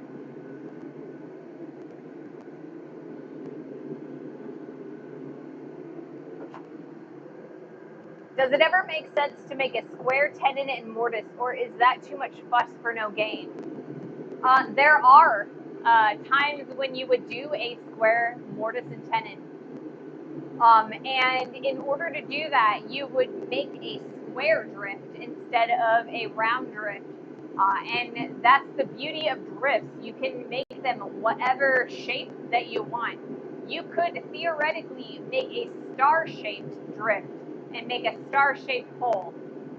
You'd have to be really careful because that would be a really easy way to get cracks in your material. But if you keep it real nice and hot and are very careful, you could definitely do it. It's very possible to do. And a lot of people will do square tenons, and what they'll do instead of not all the time, but sometimes instead of peening them so that they create a rivet head, they will put another they'll drill a hole in it and it'll create almost a cotter pin effect. So they'll have their tenon and then they'll put another piece through that. So I mean, it's all a different designs for different desires, you know. So this is just the way I have this planned because it's simplistic and it's a very basic project. All right, we've got plenty of heat on that, so I'm going to put the drift all the way through, and we'll see how that works. Can I do that? Yes, I can.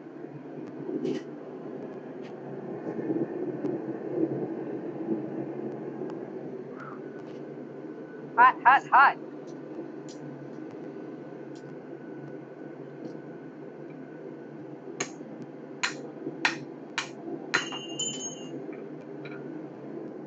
Raw. Oh, come on. Dropping it through. That's beautiful.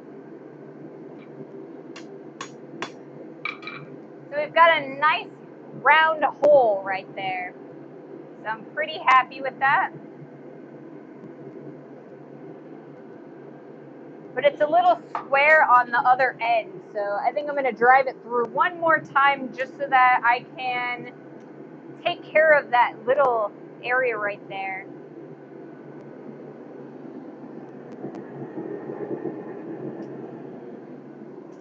Rah. Almost done. Almost done.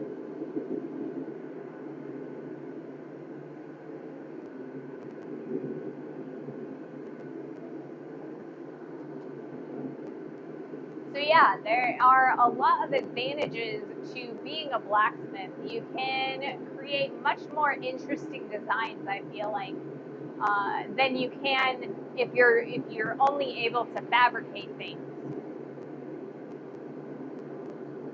So I don't know. That does sound like an interesting project. Maybe we make a star drift. I wonder. It would be really interesting, I feel like. I think that I would have to do like the star, like the corners of the star would have to be a little bit on the rounded side, I think. That way they wouldn't create cold shunts and crack the piece. But I think we could definitely do it.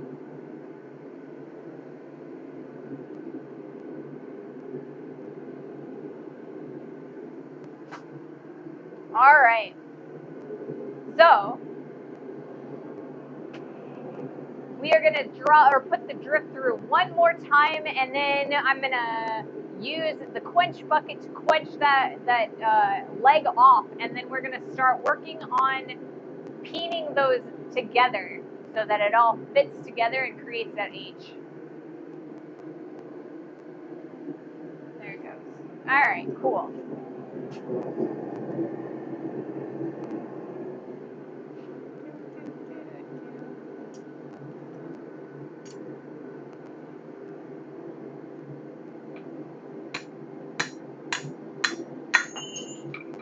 All right. We are good to go with that. Make that all nice and straight.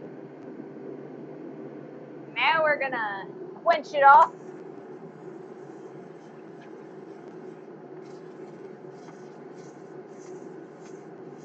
Sizzle, sizzle. All right, so now we've got 2 legs to our H.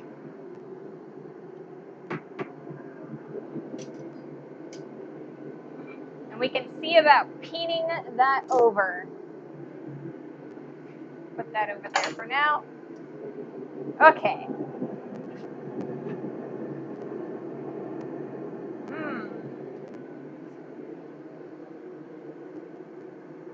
Star drift holes would look neat as a decorative element. Yes, they definitely would. Okay, so we've got our tenon. It's all nice and hot and it's ready to go. But now we kind of have to internalize how we're going to go about doing this. Now, we could do it 2 different ways. And I think the second way is going to be a little bit better. So what we could do is we could take the tenon and line up both of the legs, put it on, and then put it like so, and then hammer like so. You know, hammer over the anvil. But I think that we would have to be very careful that we didn't, that the bottom one didn't make weird, like, that the bottom one didn't start peening in a way that we didn't want it to peen. So I think the way that we might actually do this is we're going to probably come over here to the leg vise. We're going to put the tenon on the leg vise, and we're going to do each of the legs one at a time. So we will take the tenon, squish it in the post vise, line up the leg, and peen it. Then we'll do it one side at a time. I think that's probably the best way to go about this. So I am going to move the camera so you guys can see the post vise a little bit better. Yeah, the second one sounds the best. Yeah, I think that I'll have a lot more control doing it that way. So let's move this camera. So that way you guys get a nice, pretty view of everything.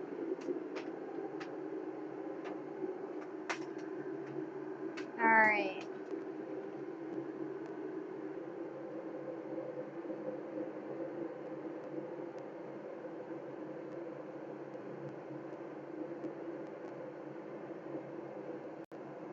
If I move you forward,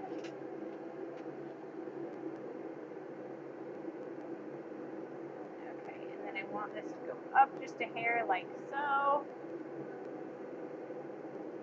And the problem being that the autofocus wants to focus in on my chair instead of the post vise. Always the problem with that post vise and the autofocus. All right.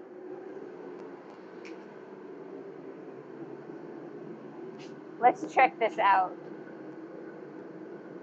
Seems to do all right. Okay. Cool. The bottom in the slack tank, and then use the Pritchell hole to hold it, perhaps. I mean, maybe I could do that. If this doesn't work out, then I might do that. We'll see. We'll see what happens.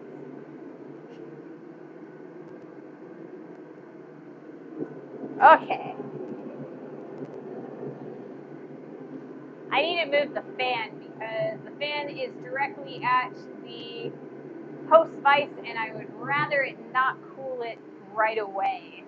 So we're gonna do this.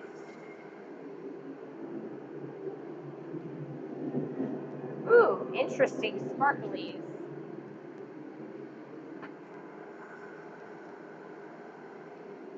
Am I still getting sparklies? Yes, that's actually dust burning up. We'll see. We'll see if I can do it that way. Okay. Got to be real careful when things like that happen just to make sure that I don't cause a fire. All right. Let's see how this goes. There we go. That should work pretty well. Looks like it's in focus and everything.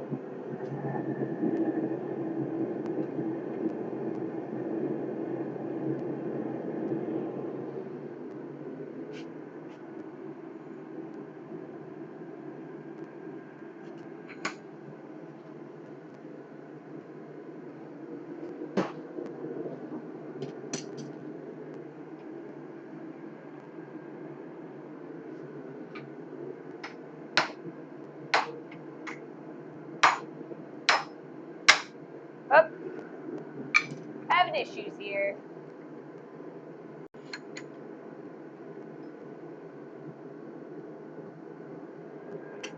We might have to do it that way.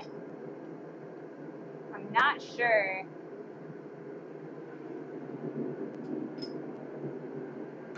All right, let's try that. Let's see what we've got if we can do it this way. I'm gonna set all of this up and we'll see how well it goes. So I put that there. Then we'll put that there.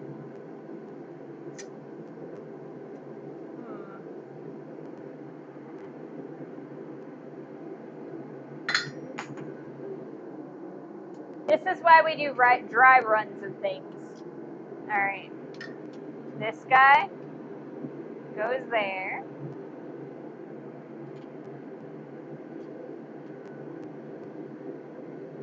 Let's use this as a handle. All right, so this is going to be my dry run. So we can make sure that that works pretty well. And then in theory, we should just be able to use that, maybe. That might work.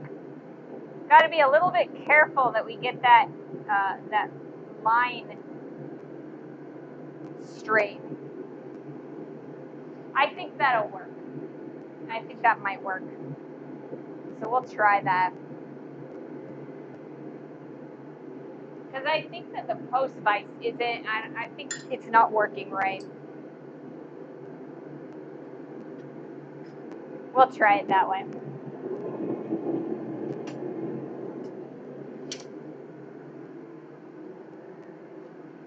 Let's move the camera one more time. We'll see if I can't make that happen.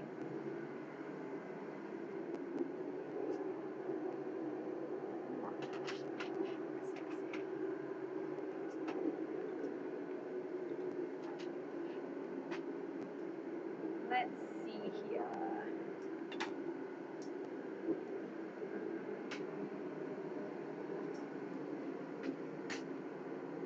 Alright.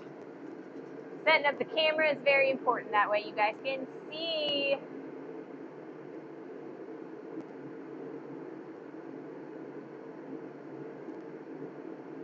There we go.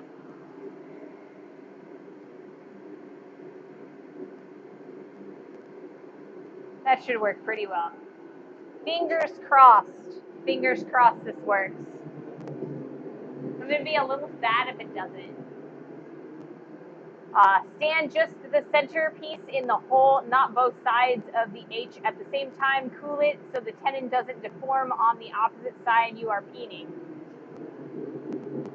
Let me read that one more time. Stand just the center piece in the hole, not both sides of the H at the same time. Cool it so the tenon doesn't deform on the opposite. Oh, that makes sense. I understand now.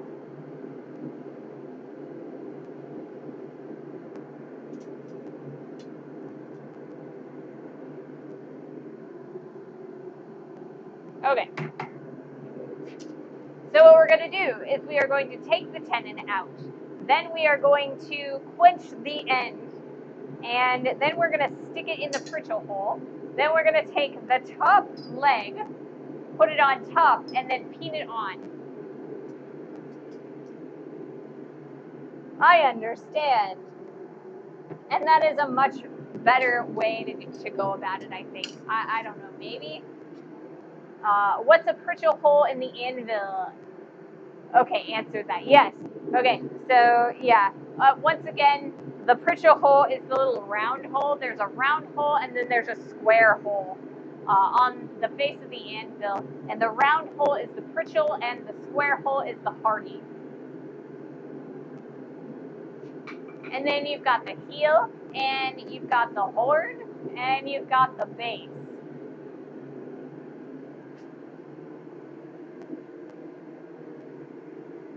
Yep.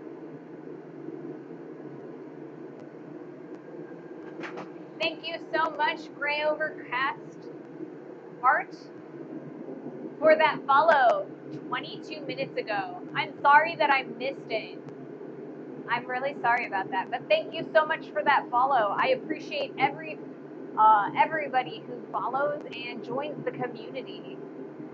We are a relatively small, close-knit community, but we are open to anyone who is interested in blacksmithing and talking. Okay, so we've got plenty of heat now. So let's try this. Maybe it'll work. We'll see what happens. Okay.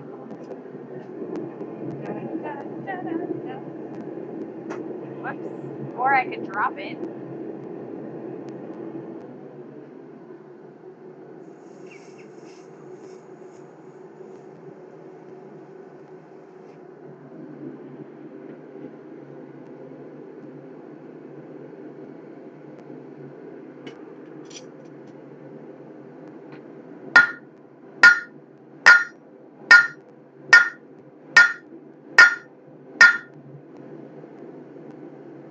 Turn it.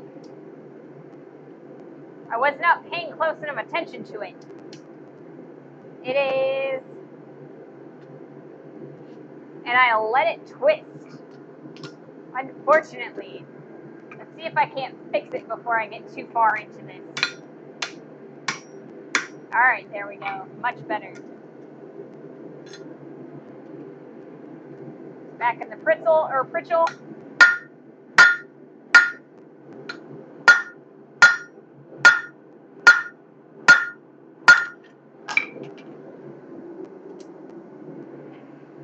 Alright, so now we're going to heat up the whole thing again with the one side on there. Because I don't want to take this all the way off, I don't think. Because we're starting to get that peen on there. So we're going to have to be a little bit more careful this time.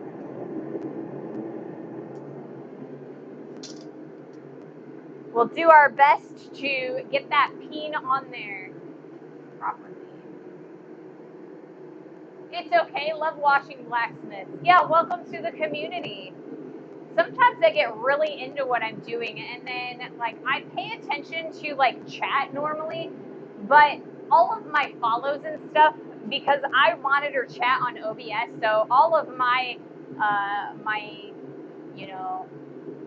activities are on the opposite side of the screen. So I have to look to the left, and I have a tendency to just look at the right. So I apologize. I need to get better at that, guys.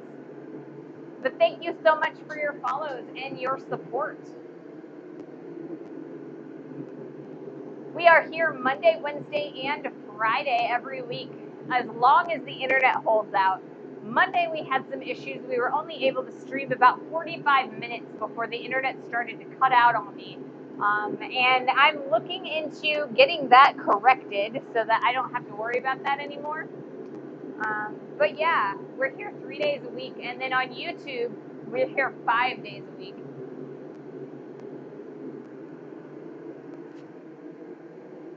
Good job, Ray. Yay!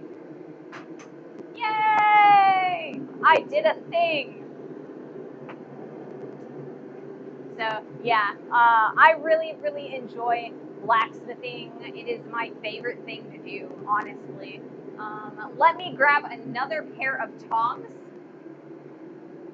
Now that I'm thinking about it, right? Because we need to. The way I had to pull it in there, I had to use the back end of it that we're gonna put in the back in the pritchel hole, right? So when I'm taking that out of the forge, I'm gonna have to transfer tongs so that I can re-quench out the back end of it. So while I'm thinking of it, let's get another set of tongs on the so that I'm not cooling things down and we can continue working properly. But yeah. So right now we are working on making tenon. We're making an H for our raised Smithy sign. We've got the S, M, and the I all finished up. We're kind of working on the H right now, and then after that we'll start working on or fixing the Y and the T. I was not happy with those when we made them. I've just got a little finessing to do on the Y, but the T, I want to remake it. I'm just not happy with it. So yes, I am so happy to be here. I enjoy blacksmithing so much that I miss it when the internet cuts out, or on days where I'm not out in the shop. This is my favorite area to be on my property. I have a whole house, and I would rather be in here. Please do not close ventilation door. I've got some cross ventilation. I've got a door over here that I leave wide open, and then I have a garage door back behind the camera that we leave wide open. And then I also have a fan that's currently blowing. It's not doing an amazing job. I'm still like glistening or sweating, whatever you want to call it. You can work it with both sides hot, but it's easier to keep the ends uniform if you do them individually. Yes, that is the truth. Definitely the truth. So I would much rather have even sides and make it work for me. So once I get the one side completed, then I don't have to worry about using the pritchel hole anymore. I can just put it flat on the anvil face. I'll have to use a pair of tongs to hold it in place so that I can do that, so that I can hang on to that and keep it upright. But, once I get that first peened on head, I am golden. So, yeah.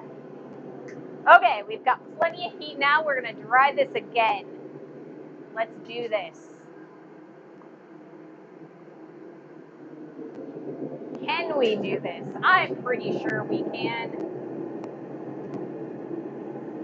Yes, we can. Okay. So we're going to transfer tongs. And now we're going to quench off the back side.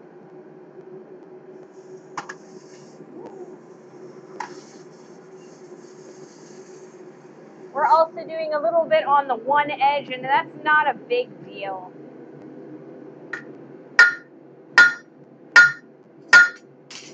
Bye, tongs.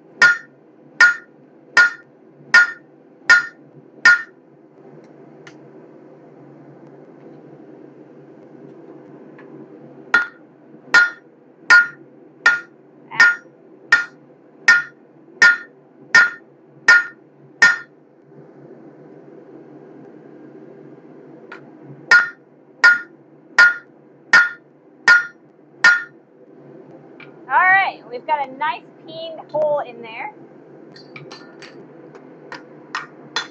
Want to straighten that up just a little bit, but yeah, it's on there. got a nice rivet, and that will not come off. So, back in the forge we go, but this direction. So we're going to start working on this side next.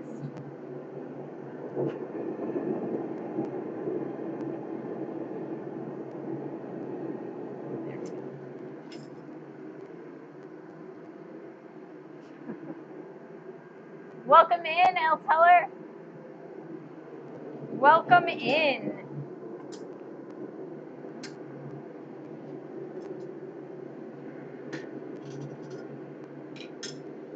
So I'm actually pretty happy with this. I was a little bit worried. It's been a while since I've done tenons.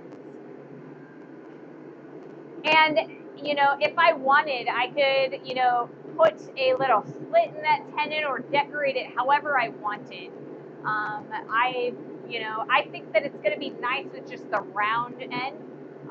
But if I wanted to put like a maker's mark on there or a slit or, you know, any sort of decoration, I could definitely do that.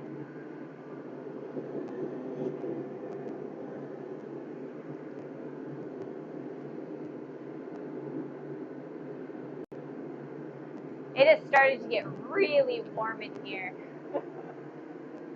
All right, so we are at 2 hours and 20 minutes on our stream today, and I don't think that we're going to get to the Y today. So because I want to finish the H, like be completely finished with that. So I am going to push back the Y to Friday. So we're going to work on drawing out the tail on the Y, and then also doing a split cross and redoing that T. So I am going to spend a little bit of time tomorrow or Friday morning to cut the split, or like the cuts for that split cross.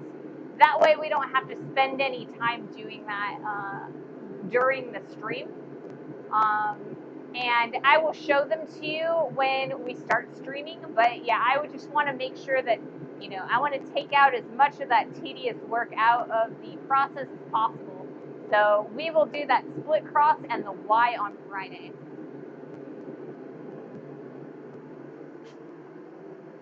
Oh, that reminds me. Do you have a touch mark yet, or do you have an idea for what you want it to be?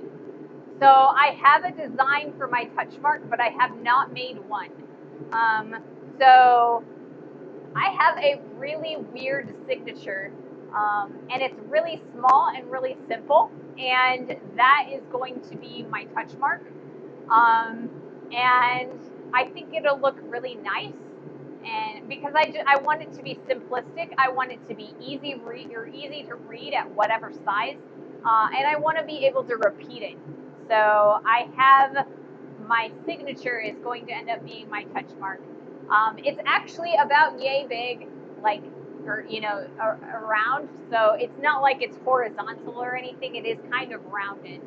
So that will be my touch mark, and I will be shortly. I will have like an emote for it and stuff, but I need to like carve out time to actually do it.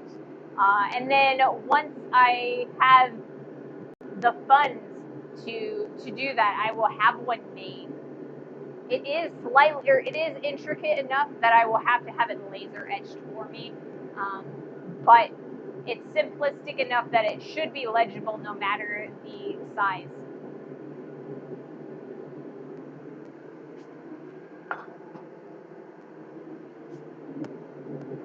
I really like Alex Steele's S because it's so simplistic and it's such a basic shape. So I want to be, you know, basic and readable and legible no matter the size and scale of the touch mark. I want it to be able to be put in profile pictures and all that sort of thing. But I just have to sit down and actually make it. All right, we've got plenty of heat there. So we're gonna do another heat. We're gonna start this other side. Okay.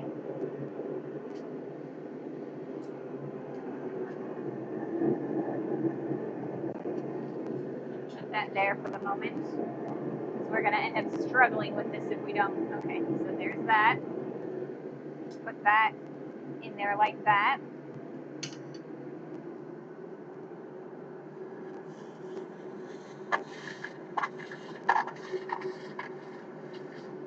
Okay.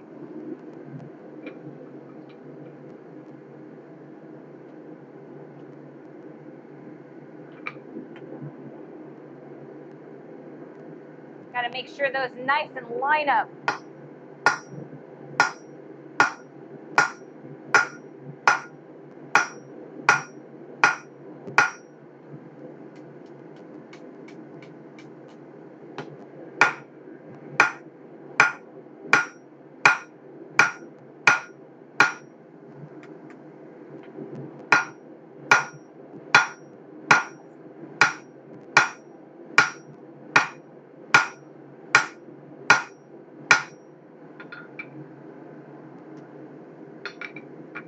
All right, so we're going to heat up this whole thing, and we're going to kind of straighten this out a little bit. Right now, it's a little bit curved. So I need to straighten this out, and I also need to finish this peen. So we're getting there. We're getting there. But we have a nice H going already. All right, so it needs to go in this direction.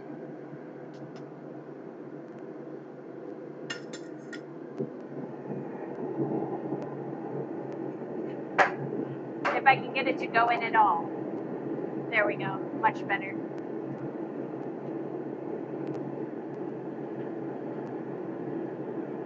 There we go.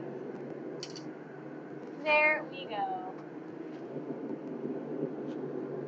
All right, I'm actually pretty happy. I think 2 more heats will do it. One to continue that peen, and the other to straighten everything out. So I think what I'm going to do is probably straighten it out first, just so that it doesn't bend any further than it already has.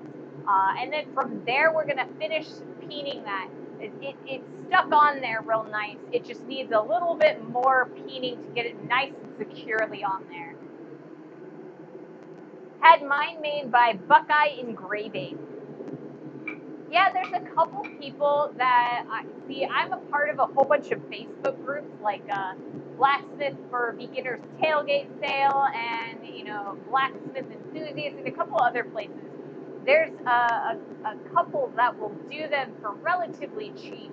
And I think I'll probably order them from there. But if not, I can totally take a look at Buckeye Forge. Buckeye Engraving. I'll take a look at that. Where's my phone? What'd I do with it? I think I left my phone in the house. That is very unusual. I normally have it on me. Buckeye Engraving. I'll have to remember that. Normally what I would do is I would post it about it in my Discord. That way I remember it after the stream. But I think we're close enough to the end that I should be able to remember. But yeah, I don't really have touch marks on most of my stuff at the moment.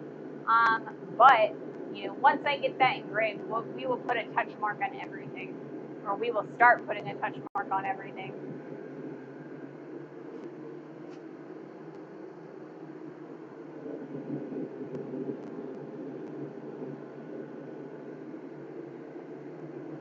But yeah, for the longest time, I just could not decide on what I wanted for a touch mark. It took me a really long time to decide what I wanted my Smithy to be called, too. I originally, like way back when I first started in art, I really wanted Phoenix Studios, or Phoenix Fire Studios. And when I actually started looking into blacksmithing, I realized that Phoenix Fire Forge is actually already a thing. So obviously I could not use that. So I had to come up with something else. And for the longest time, I just couldn't come up with anything that I was happy with or that I liked. And then my partner's just like, why don't you just do it in your forge? And it's just raise Smithy.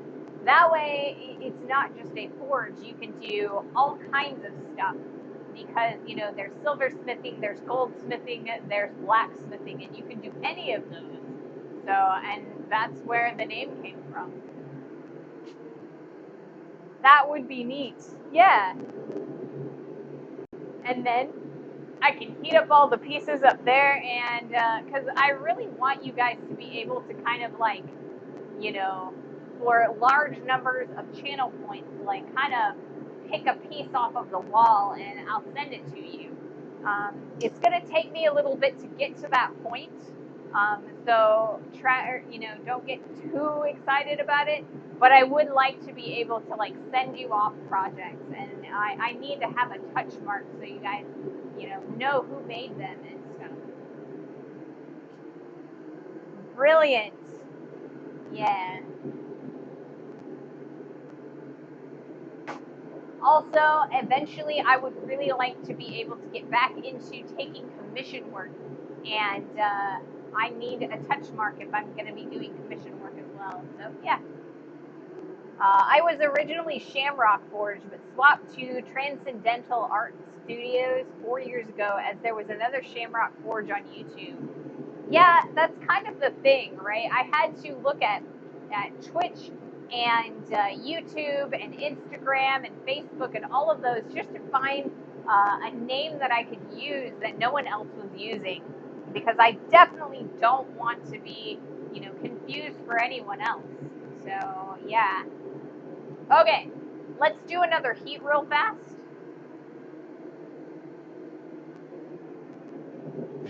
All right.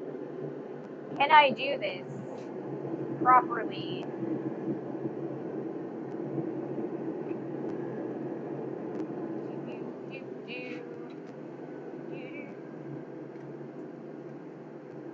All right, if I can grab this properly, I can take this over here to the butt end. And if I'm really careful, all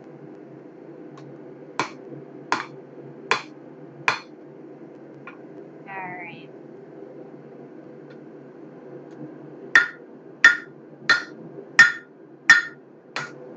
Okay.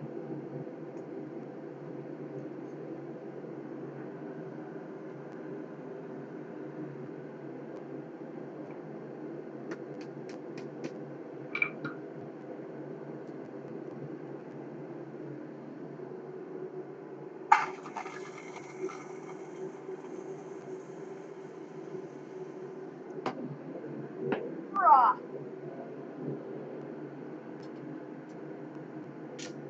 Okay.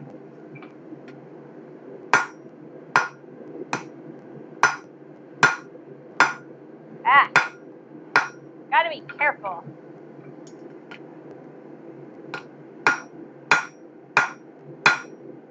Heat this up one more time so we can finish peening that off. I do also want to take this over here.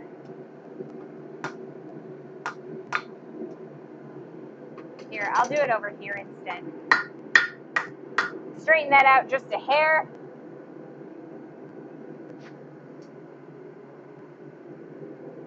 All right, we'll put this back in the forge.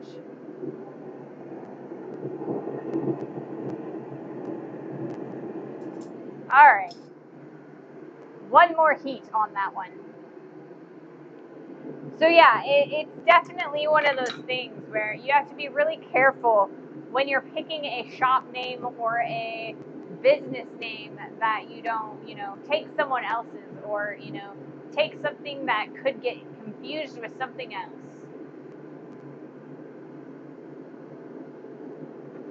So, like I said, we're only going to be doing one more heat because I think that's that's all we're going to need to finish peening that down.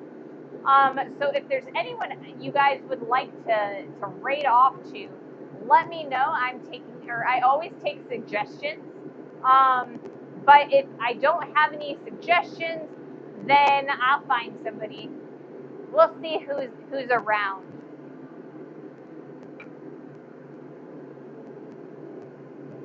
A lot of times, the Lone Mountain Knight is streaming.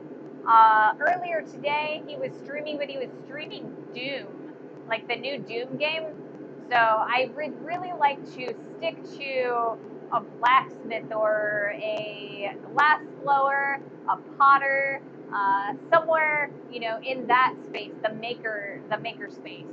So if you guys have any suggestions, let me know. Name already taken Smithy. Exactly, man. Exactly. So you got to be really careful, that you don't have any copyright infringement going on. It's really important when you are trying to make YouTube content. I have to sneeze. I have that whole just before you need to, or you're going to sneeze, but it just like, you try to sneeze and it's not quite there yet. Ugh. And my hands are filthy, so I don't want to because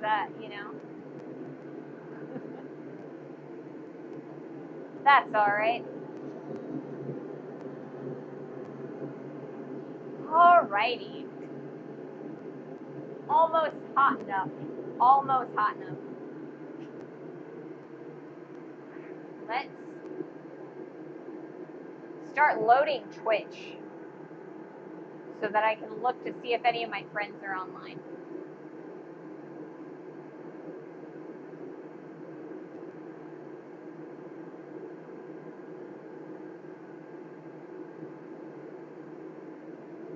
Okay, whoops.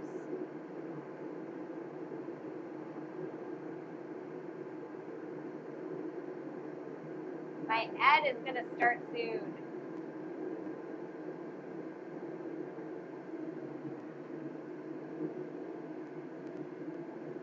Alright. I don't have any friendos except for Ping, who is streaming. So I don't know. Maybe we'll raid Ping. Should we raid you, Ping? I see Miramac Mudco is live, a potter that is local to me. I can do that. We can raid Miramac Mudco.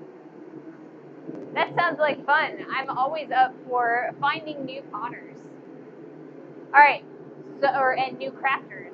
So I have an ad incoming. Once that ad is over, I will do one more heat, and then we'll raid off. So once again, thank you all for joining me today. It has been so much fun. I always enjoy coming here and talking to you guys. You are all welcome, to come back on Friday and, in the future. So thank you so much. I've had so much fun. So we have about a minute of ads left. So yeah. I guess we're starting to wrap up the thing. And then I need to take a shower. I am so sweaty and I feel gross.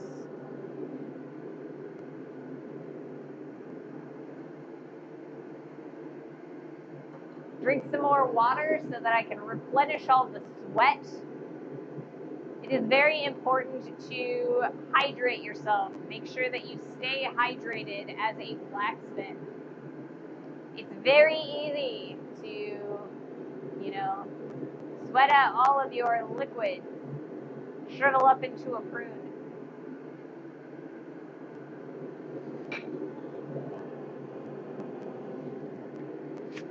All right.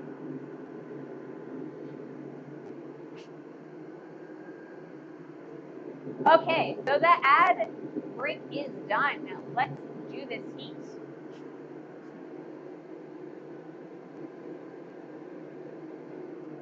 Last heat, everybody, last heat.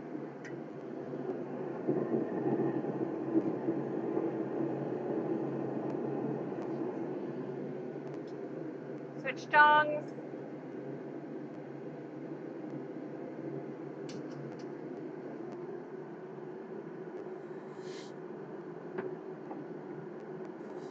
Punch off the button.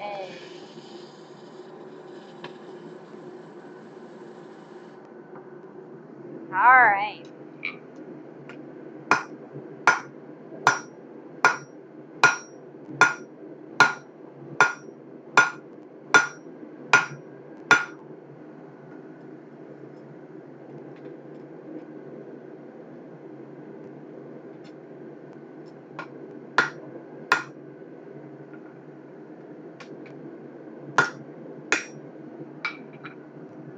Alrighty.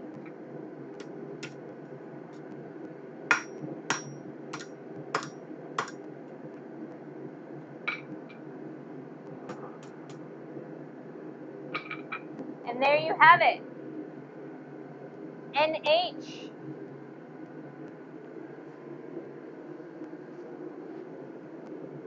We have made NH. I'm pretty happy with that. Pretty darn good. So we will definitely hang this guy up on the wall of projects. So it looks like that on that end. Exciting. Thank you all for coming and joining me today. Hit it like it owes you money. Yes. All right. Thank you guys so much, guys. And we are going to raid Miramac Mud. If I can spell that properly.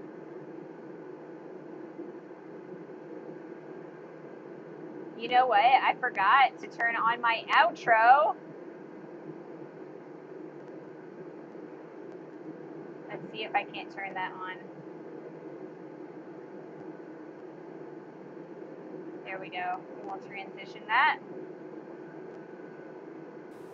Yeah, there we go.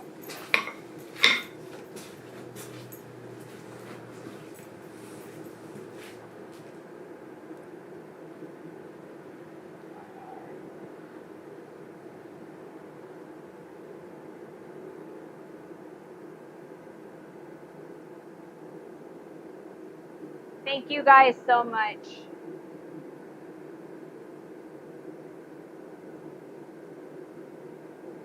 Have a great rest of your day, and I'll see you Friday.